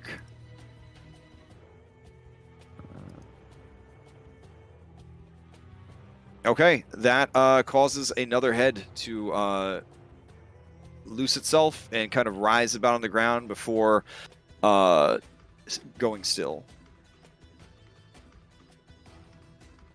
All right. Guy, to you. Awesome. So starting my turn, I'm gonna do 3 things this turn. Sure. So first things first, move this 10 feet. Thanlin taunted it so that the cube can hit it again. Hell yeah. Which is perfect. So roll d4. All right. Here is its save. Wisdom base has a plus 0. I'm not sure if this one will be wisdom based. I'll try it. Oh, sorry. Okay. I will get rid of it then. Bloop. What do you got? Nope. It's just straight up difficult terrain. Oh, okay. The cube becomes a mini house of mirrors, making it difficult. All right. So, yeah. Okay. It's kind of like looking around, a bit confused by these extra hydras. A couple of the hydra heads are attacking the fake hydra heads. Yep. Okay. It's the worst of the 4, but that's fine. Yeah. It's just free stuff this turn. Sure. Guy is going to move up 15. He is going to attack the creature. I'm going to, once again, call that Duchess on back. Keep that grip on by singing her a song. Hell yeah. Okay. And I'm going to use my Factspiration to make sure it does hit. All right, because the advantage from the Fairy Fire has been stripped by its phase shift. All right. Correct. Go ahead Is and give that that D6 or is it advantage? a Factspiration you add after the fact. It's a bardic inspiration, essentially. Excellent. Yep. It's going to be 14. I think that still hits. Yeah, 14 hits. You don't have to use your Factspiration. Awesome. It takes the damage, and you see that there is no healing going on. This creature is cannibalizing itself to continue fighting. Beautiful. With that still done, I'm then going to bonus action Healing Word Thanlin. Oh, very nice. But I think he's about to get immediately eaten. From me ending yeah. up Yeah, it might be better to leave him down. I don't know. there. You want me to leave him down? It's been ignoring him so far. What would you prefer, Thanlin? To be There you up? go, Thanlin. Or- Chances are, if you put me back up, it's from the Paragon and Eat you. attack me anyway with advantage. So what's your thoughts? But that's one less attack on Claude. Thanlin's that type of person, by all means. I very well. could at least bring back Claude. Damn. All right. Well, right now we need him, okay? We need Listen, you. if we ding right after this fight, we can try to revive him. Oh no, it's gonna take more than a minute. Fuck. What if here's the deal. I'll heal you and then immediately toss it to you. And this thing can try to put you down, and if it doesn't, you're fine. But it's a risk. It's a risk. Can we cut off Paragon actions by stealing? You can't stop them from doing it, but you can they're just a passive thing that's happening to represent that this enemy is a all-out threat for a party of adventurers. Right. Like that, it would be an impossible thing for somebody to fight alone. But that its action economy is scaling to match the threat, right? So it's yeah. Hold on. I have an idea. I wanna ask you, Crash. If Guy heals me, can Thanlin, the moment he opens his eyes and sees the monster, can he pretend to play dead so it won't attack him? Oof. You want to immediately use your reaction to do a performance check to see if you are okay. Sure. Bird, your reaction. Give me a performance check. And since this is our first Paragon monster, I think this is really the first Paragon. Actually, the troll was Paragon, but it was the fight did So this creature, as a Paragon monster, it might seem like, oh, this sucks. What's the point of using crowd control on it? What's the point of using debuffs on it? That kind of thing. If it is a status effect that the creature can function with, more than likely it's going to keep it, and it's going to be like the Fairy Fire, right? It could have stripped the Fairy Fire, but it didn't see a need to get rid of the Fairy Fire as a stupid monster, right? It was like, I'm glowing, I don't know what that's about, whatever. When it actually couldn't move, when it couldn't do anything, that's when it kind of forced itself into action. Even then, it lost a Paragon action, took damage. And so it is having an impact on the creature's resources, even if you try to use an ability like that. It's for things like, hey, there's a boss fight, and we just banish the boss, and it's like, okay, the boss uses Paragon defenses, and using its sheer force of will, it comes back early from the banishment, but takes a lot of takes damage in the process, sort of thing. It's just to basically ensure that a boss fight actually happens and plays out, rather than hey, we hypnotic pattern the boss, we all like open a Capri Sun, like take a breather. Kind Yeah, of. this is way better. Would you guys be alright with me using Fanspiration for this?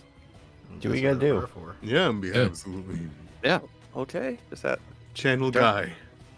All right. You got this. It's going to do an intelligence investigation, one of its best skills, to see if it knows. I Yeah, have I bet. advantage on that, by the way. It's not one of its best skills. All right. That's a What? very good You- performance. Those of you... Oh, shit. Let me check your passive investigation. All of you think that Guy's magic was unsuccessful. Oh shit. With your Stanley's passive dead. investigation checks. No shit. Apparently, you are confident that the spell succeeded. But maybe it didn't. You would see the most evil thing you've ever seen Guy do. You see his magic doesn't work. He casts something on Thanlin. He looks at his hand, and then he winks at Thanlin and smiles. You think he just put him down. And yeah, he's going to move back 15 and then call his turn there. Guy was playing the long game. That's All right. I want those boots back, baby. Yeah, the Hydra takes absolutely no notice of you at all, Thanlin. Like, you're still dead. I mean, it can eat you later. It has to defend itself right now. All right. Anybody want it? I can hop it over to Jert, unless no, I'm gonna give that fucking Thanlin. Get the hell up. Get the hell up. But it's gonna. Oh yeah, but it's whoever you pass it to, it's definitely gonna take its Paragon to do some shit. I think I need to hand it to Thanlin so Thanlin can get the hell up. All right, Thanlin, before you can act, I'm still dead, remember? it's Yeah. so confused. It's so confused about all this shit. And it's just gonna attack Claude. I am gonna say that the mirrors and it being a very stupid, like 2 intelligence, aggressive creature, it's gonna beta fish style attack the mirror images with 2 of the heads. So here we go, Claude. 1, 2, and 3 coming at you as 2 of the heads fight mirror images of itself. Not good. Not good. Yeah, all those hit. Okay. I don't even think I need to calculate. I think he goes down. Actually, All I right. view to see if he is dead. Okay.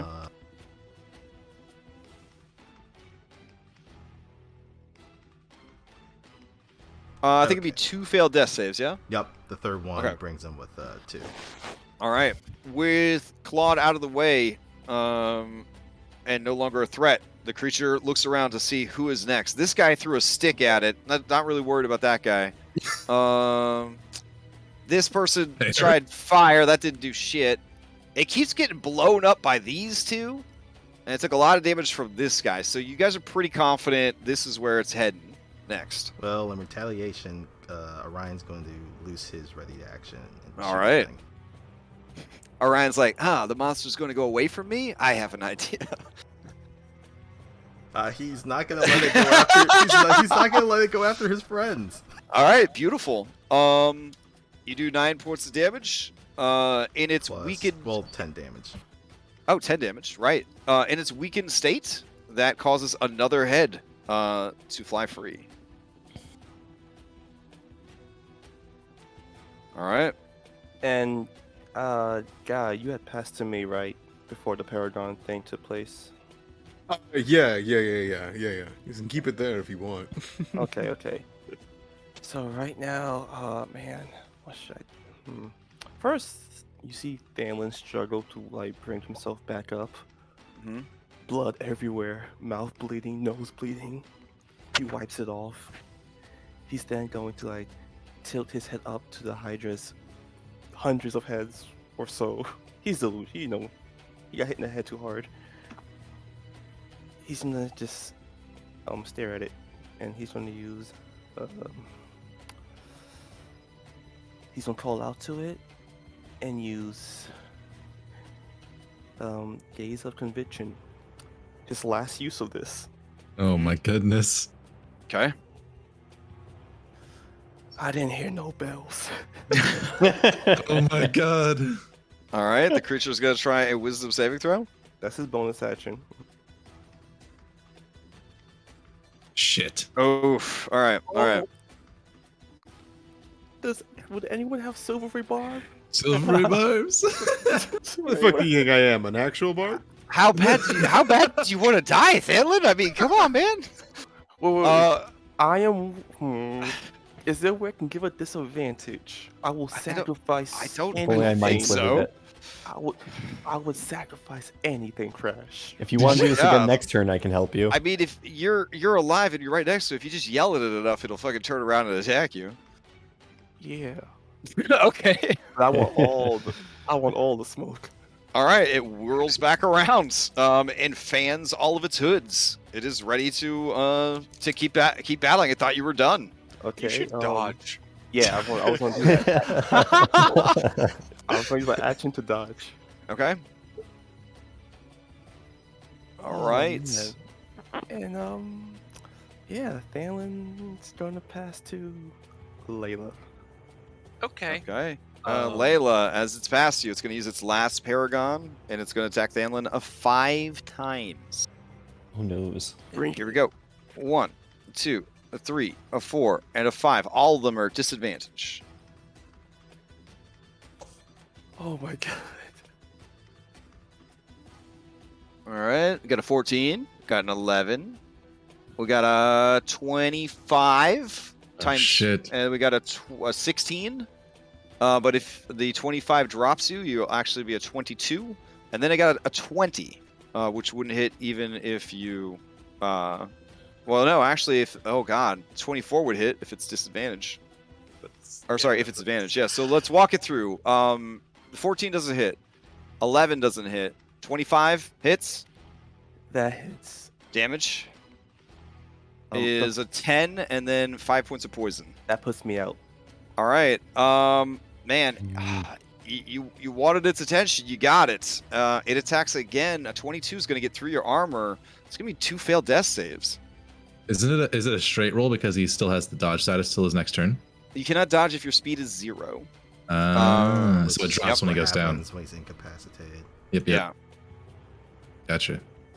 All right, and then I guess it would follow up with this other bite, which it would just kind of your body would convulse, and then it would go limp. Jert, you see as Stanley falls, he just gives you a look and gives you a slight thumbs up, barely, as he falls to the ground. All right, No. you have to make the decision. Do you use the fate points, or is this the end of his journey? Fate point, definitely. Oh, okay. Come join the Zero Fate Point Club. All right.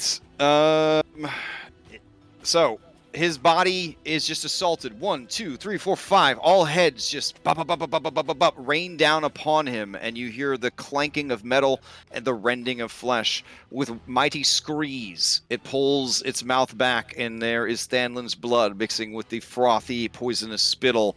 Layla, to you. Layla does as she does when someone dies. She screams out in rage and frustration and second level guiding bolts the creature. All right.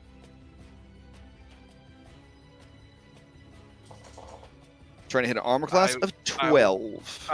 Okay. You hit. I will All right. use Guy's Bardic Inspiration die. I think I can do it on damage. Ooh, okay. All right, roll it and add it in. But And then I think it has to make a save or something too, right? the con save, yep. All right, let's see what we got. So an extra 3 points of damage. And So then now it's you're- glowing. Yeah. Okay, and now it's going to be easy Yeah. target on the next attack. Here is its Constitution save.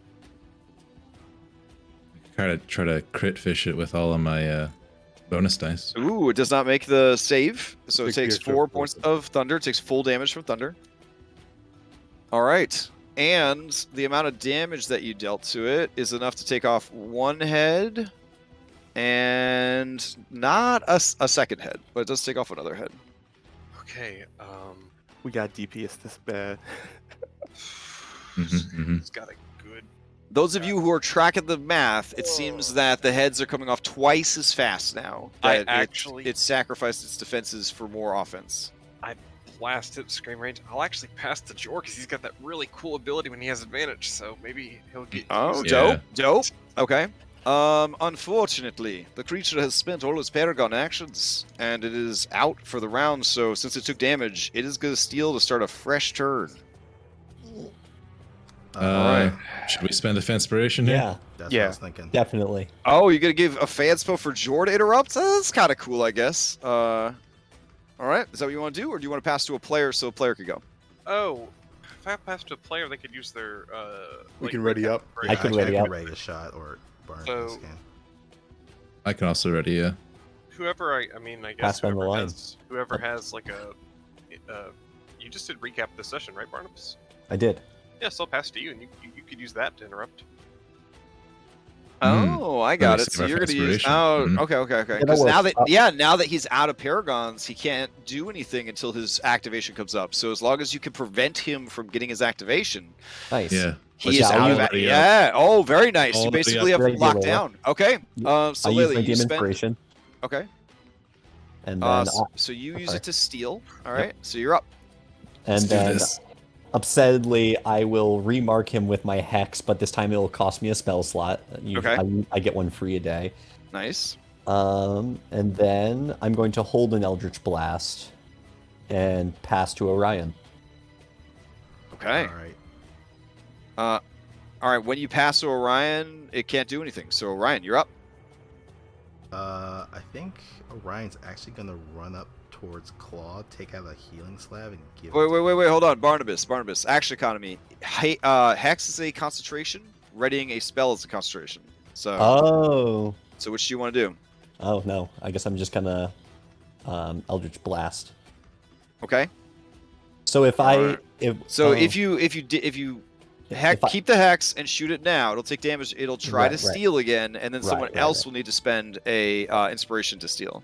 But going forward, I can't ever have Hex up and then hold my action to Eldritch Blast because it would cause my Hex to drop, right? Is what you're saying? Yeah. Yeah, you can Okay. just never ready now while you have X up. Okay, that's good to know. All right, well then I'll just ready a shot to when it's time. I'm not Okay, gonna so hex. no hex, and you're No gonna hex. ready. Okay, all right, got it. All right, play passes to Orion. Orion, what are you doing? Runs up to his buddy. He's gonna Okay. take out a healing slab and heal him. Okay.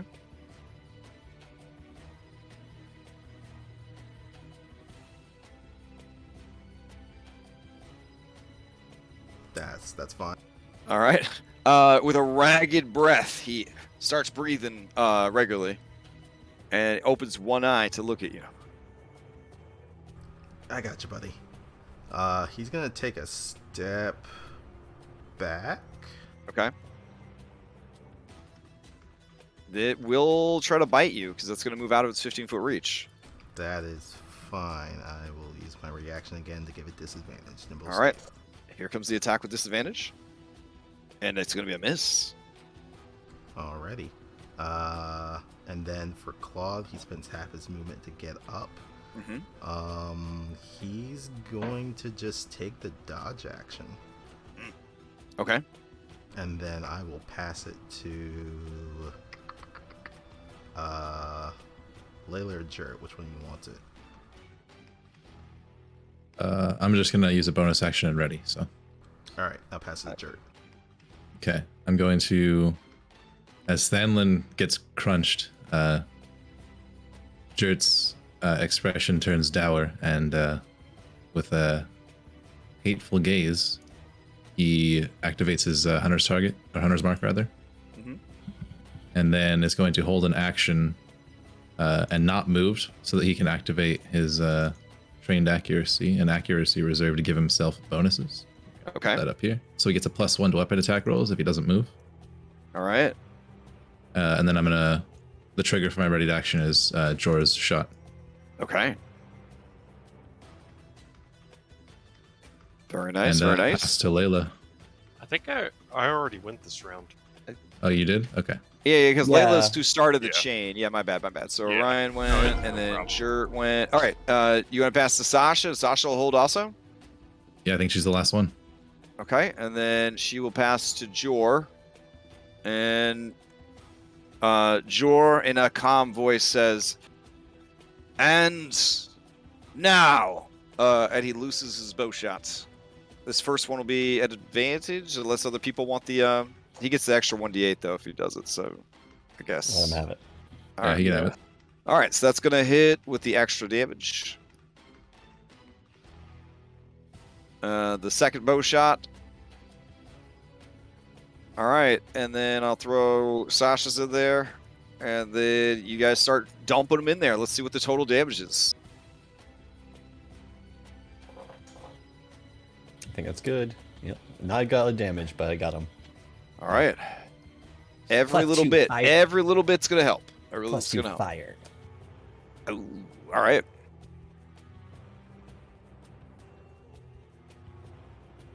And I'm also going to spend all of my trained accuracy to give myself another 3d6. Okay.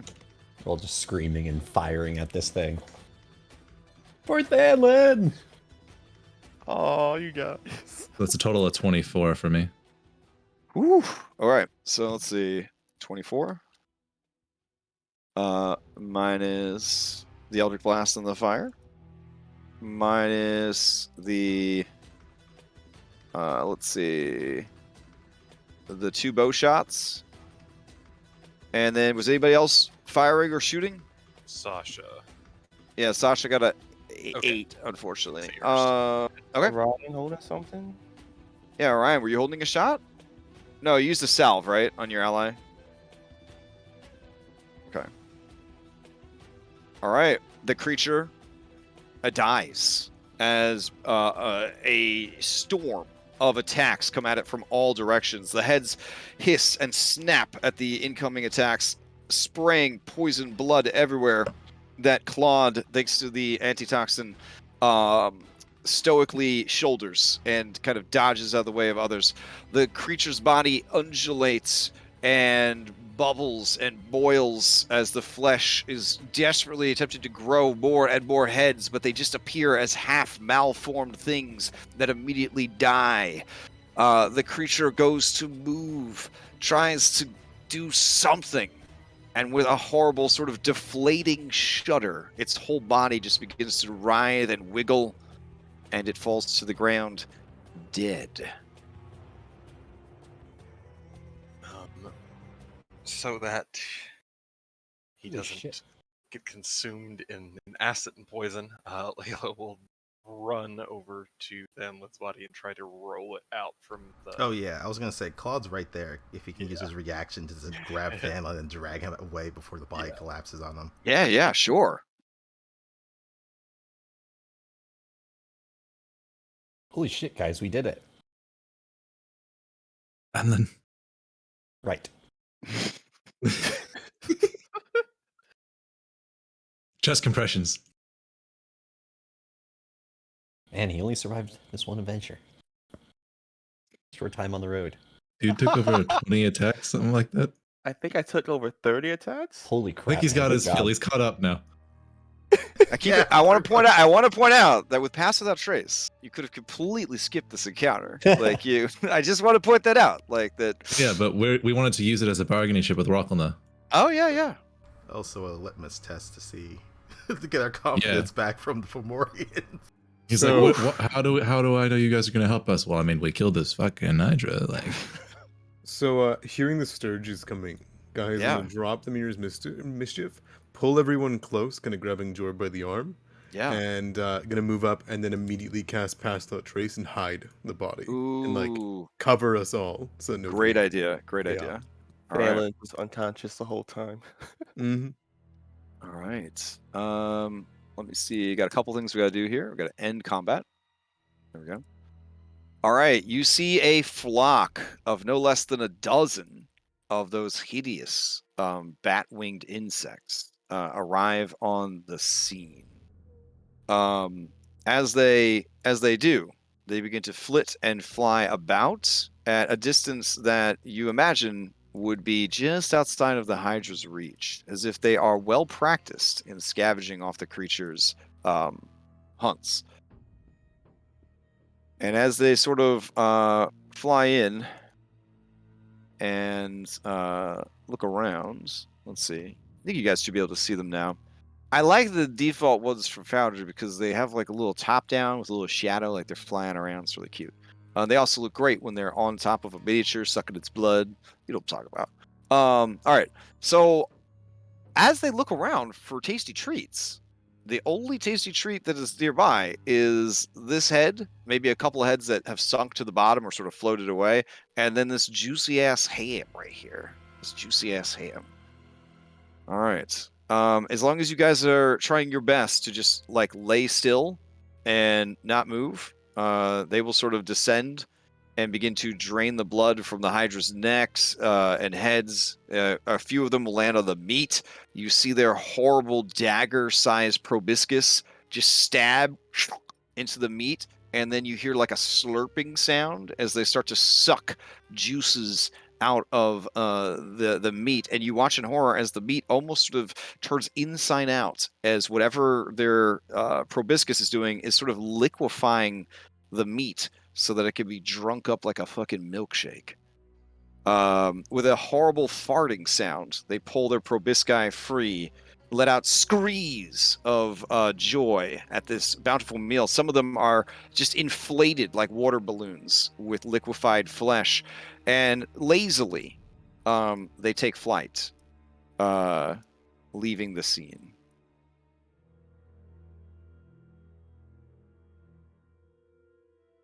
Oh, I guess they would eat Jor's dogs too. So, all right.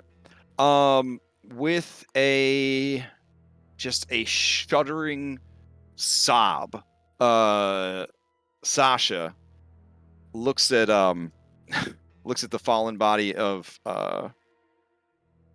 Thanlin, and you see her start to cry, but her jaw clenches in determination as she just looks away, loading another bolt into her crossbow and keeping her eyes on the sky. Jor whispers a prayer to the Wild Mother and the hounds, who are now free to run through the forest of Arborea, free from the joint pain and other maladies of old age that had beset them. They died hunting, as they should.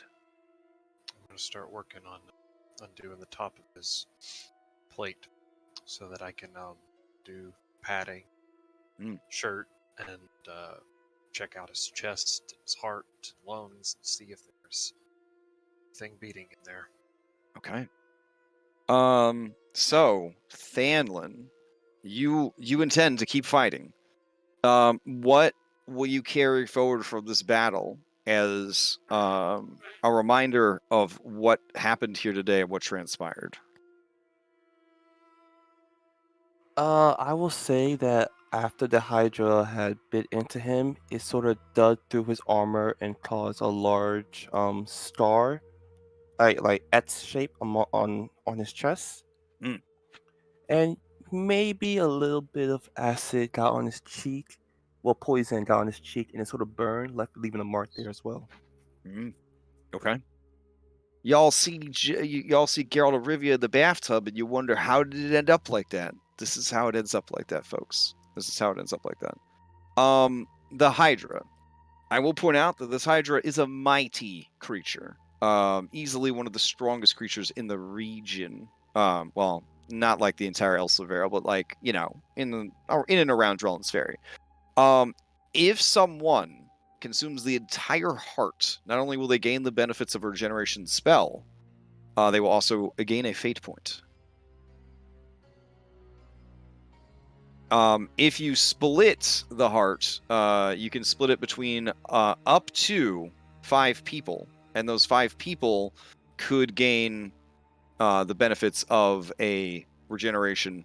But the decision has to be made quickly because the potency of the heart fades very rapidly. And those of you who think that they're going to eat the whole thing, let me tell you, that's going to be like a pie eating contest, because this is big old jello mold of heart, and it's still pumping. Poisonous blood is kind of spraying out of it. It's an ordeal.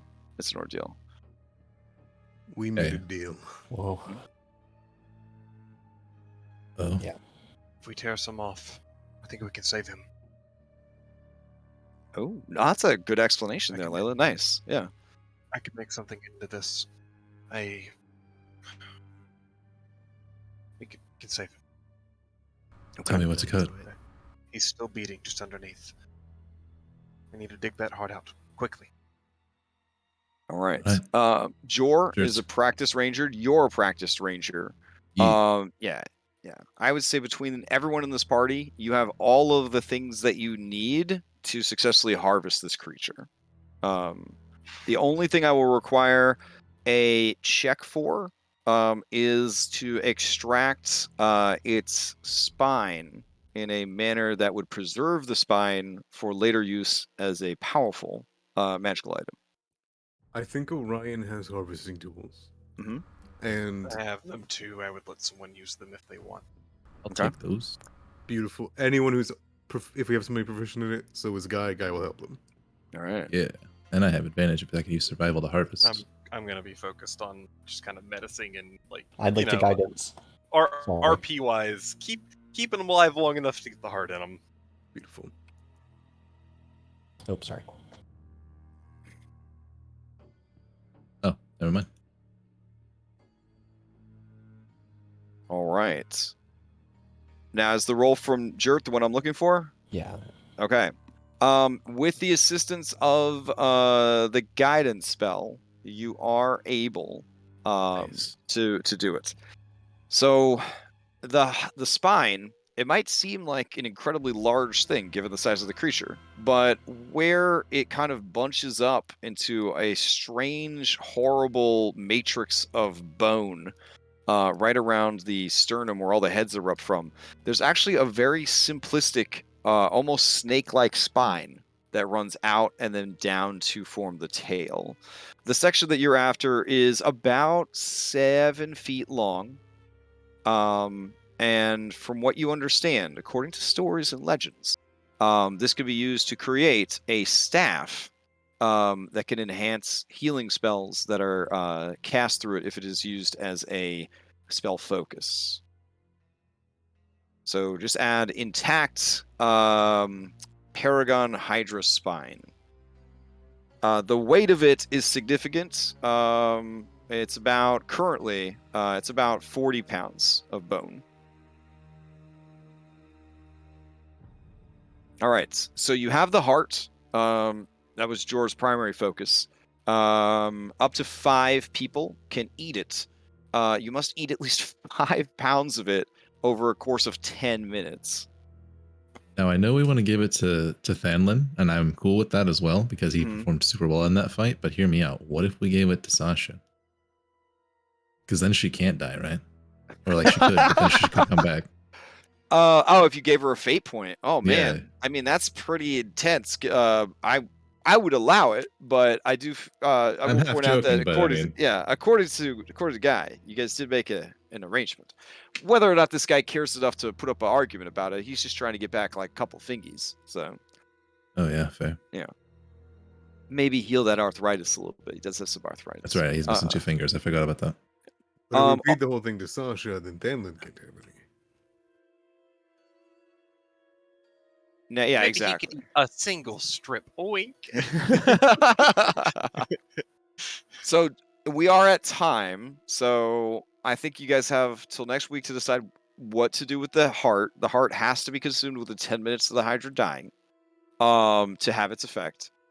It can basically grant the effects of a regeneration, though if a single person eats the heart, which is quite a feat in and of itself, they would gain a fate point. The rest of the loot, this is a Paragon Hydra, so it dropped teeth. 30 of those teeth are pristine enough to be used in crafting. Paragon Hydra teeth can be used to create arrows +2. Holy shit. Oh shit. Damn. Holy shit. I mean, they're consumable, so whether or not you hit, they still are, they lose their magic. But hey, +2 to hit damage stacks with a magic bow. That's pretty good. You can recover some of those, right? the blood of the Hydra, you were able to bottle and preserve enough fresh blood. It loses its potency very quickly. That you could use them in the crafting of potions of superior healing. And there are 7 such vials. Holy shit. Jor would definitely like at least 1 vial of Hydra's blood and a few teeth, if that is fair and amenable to you guys. The scales of the Hydra, it's mostly just big flex. You can use it to create scale mail, and everyone who sees it will know that it was made from a Hydra and know that you are a total badass. However, it also lends itself well to enchantment magic that relates to the protection from poison or acid. I could use some new scale mail.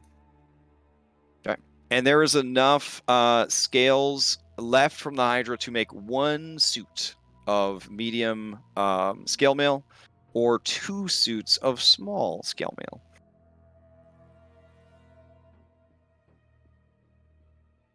All right. And that is your loots. Well played. Well played. Good stuff. Oof. Damn I family. can't believe that actually worked. That was so cool. That was. I was well like, played. The next this thoughts. this is ridiculous. This is either gonna kill me or like next turn or something, man. Well, not to stir up Oh. our Discord server, but you could always, multi-class and grab the shield spell. You know what I'm saying? Oh my Wow, god! that is topical. Take that Anyways, 27 AC, my friend. Take it. I was thinking, we all roll Blade Singers next. So. oh my god, yeah. I mean, just to the If this fury, group to the doesn't wake fury up. of the world, You guys are doing great. What are you talking about? All right, I'll take you guys back to the main map. Half the party is now burnt through fate points. Yeah, if you assume that the adventure runs about, I don't know, we'll say 30 to 40 sessions. I mean, you guys are well past 10, so I mean, 25% of the way. There's opportunities to get more fate points, depending on, the things that you fight. You just have Yeah. to kill more strong yeah. monsters. So those of you who follow Odyssey, # no spoilers, frequently it's asked like, well, why don't you use fate points in Odyssey? Well, Odyssey has its own fate point system built in, like baked into the story. So that's why they don't have fate points and why they don't find fate points, essentially. Is because it's built into the storyline. But as a good example, any of the legendary beasts that they, wind up sacrificing the gods, if they hadn't sacrificed the gods, that would be sort of an opportunity for fate points if we used them in those games. So so you're just looking for tough ass monsters. The idea here is getting a fate point represents that you overcame some incredible deadly thing that more than likely would have killed 1 or more of you anyways. And so it's supposed to, the renewal of the fate points is supposed to encourage you to be brave, to be selfless, to, like what Thanlin did, like what Barnabas did, rushing off into the mist to try and, essentially run the football into the end zone, kind of thing, and end what was happening. So everyone that has kind of triggered this and earned one has gone above and beyond the normal level of courage to be put in that situation. So, as far as I'm concerned, everything is running splendidly and smoothly. You guys are doing great. And I look forward to seeing what you decide to do next week, not just with the Hydra stuff, but with this newfound ally and all of this newfound information. Or 'Cause, the like- monsters just find you as a tasty Yeah, snack. and probably decide to work take on your all point. next week too. Oof. How about that, Taking your lunch was a- money. that newfound It level? was- Mhm. Okay, so here's the thing about the newfound level. You are in danger of leveling rapidly in a certain places because there is a fate point for dealing with Warkelna, and there's another fate point that is tantalizingly close. But you did not hit it. It is actually not the Hydra, because the Hydra is a completely optional encounter because it's relatively easy to sneak past the Hydra. I could give you a fate point now because it's been a long time since you guys leveled, and level 5 is very, very sweet. But then I will just remove one of the 2 that you are close to. I assume that's because we could have infiltrated the castle here. So I mean, correct. Yep. We So probably does could that have done sound more. good? Everybody want to level up Yeah. off of Either that? way. I feel like I because would. it wasn't really in our plans to attack that let's castle because we level know up, there's please. hella Well, people if you wait, what I mean is if you wait, you could hit 2 in a row pretty quick. But also, if you take this one now and then leave it do Warkolda and complete the Warkolda quest line, then you'll be leveling again. That's one of the dangers of having static sort of milestones. Obviously, pacing wise and thematically, this is a perfect place for a milestone. So we could pretend I didn't say any of those things before, and I could just say congratulations, you're level 5. I'd rather be level 5 in case we have to fight Warclub, but I don't think we'll end up Yeah. fighting him. That's not our plan. But just in case. That All right, is Yeah. here we go. Democracy will determine what we do. Yes, let's All vote. right, I'll throw it up real quick. Also, Crash, I would like to see that map. Oh yes. Let me get back there because it was gorgeous, but it was all nighttime and hard to see. I really want my ASI. Please, Kay. All right, looks like majority of 3 wins. Wait. No, we got 6. Oh, wow. Super majority wins. Apparently somebody didn't care one way or the other, so that's cool. Let's go back real quick and check out the Causeway. So the adventure includes some maps, which was, I mean, kind of a big deal for 3rd edition, I thought. Not every adventure had maps, and then a lot of the maps were pretty rudimentary. This one had pretty good maps, but I felt like this was a much better map than the norm. But I knew it could look even cooler. So when Volpe said that they were going to start making maps with Incarnate, I was like, I mean, if you don't know what maps to start with, I got some maps over here. So yeah, this is the map during the day. A lot easier to spot the Hydra sleeping. It would be sleeping in this little trench right here. We're not over there. Oh, shit. Okay, hold on. There we go. Yeah, so during the day, obviously, a much different fight, Oh, yeah. right? Yeah. Mhm. And so the Hydra would be down here in its little trench. If you're loud and don't notice the Hydra, which, I mean, with Layla's passive perception, I think you guys would notice the Hydra, it's supposed to burst out of here and attack. And I think there was even a version of the map that doesn't have this bridge anymore because it gets like destroyed and stuff. And that is what happened to your predecessors in the previous timeline. That's like a Jaws moment. Yeah, they were just walking across this fucking Oh my God. bridge. Just let's get the treasure from the castle. Let's do this thing. And then it just kind of like burst up out of the water, and then the party ended up like half over here and half over here, Oh, and it's yeah. like coming out of the bridge and all that jazz. So, yep. That's terrifying. Yeah, it's Thanks pretty for terrifying. like expanding the map on the fly for us. I don't know. It is totally okay. Like I don't in any way want to diminish people's smart play, right? There's a reason that people want to play D&D and not just, more video games. You know what I'm saying? And there's a reason certain video games are more popular than others because they allow you to do stuff like kind of lure a monster back to a safer place to fight and things like that. Yeah, so this is the original map. It should be queuing up at some point. There we go. Huh. Yeah. So, anyways, good stuff, and we will continue this. We'll continue this next week. I got to go to my dad's 2nd retirement party. I haven't even finished 1 career. This dude already finished 2 careers. So, yeah, I'm very proud of him. I'm very proud of my baby boy. He make me proud. So, good job. Good job. Congrats to him. Yeah. Great session. Thanks. All right. Thanks for running. Thanks See you for guys around running. the Discord. Thank you guys. Man.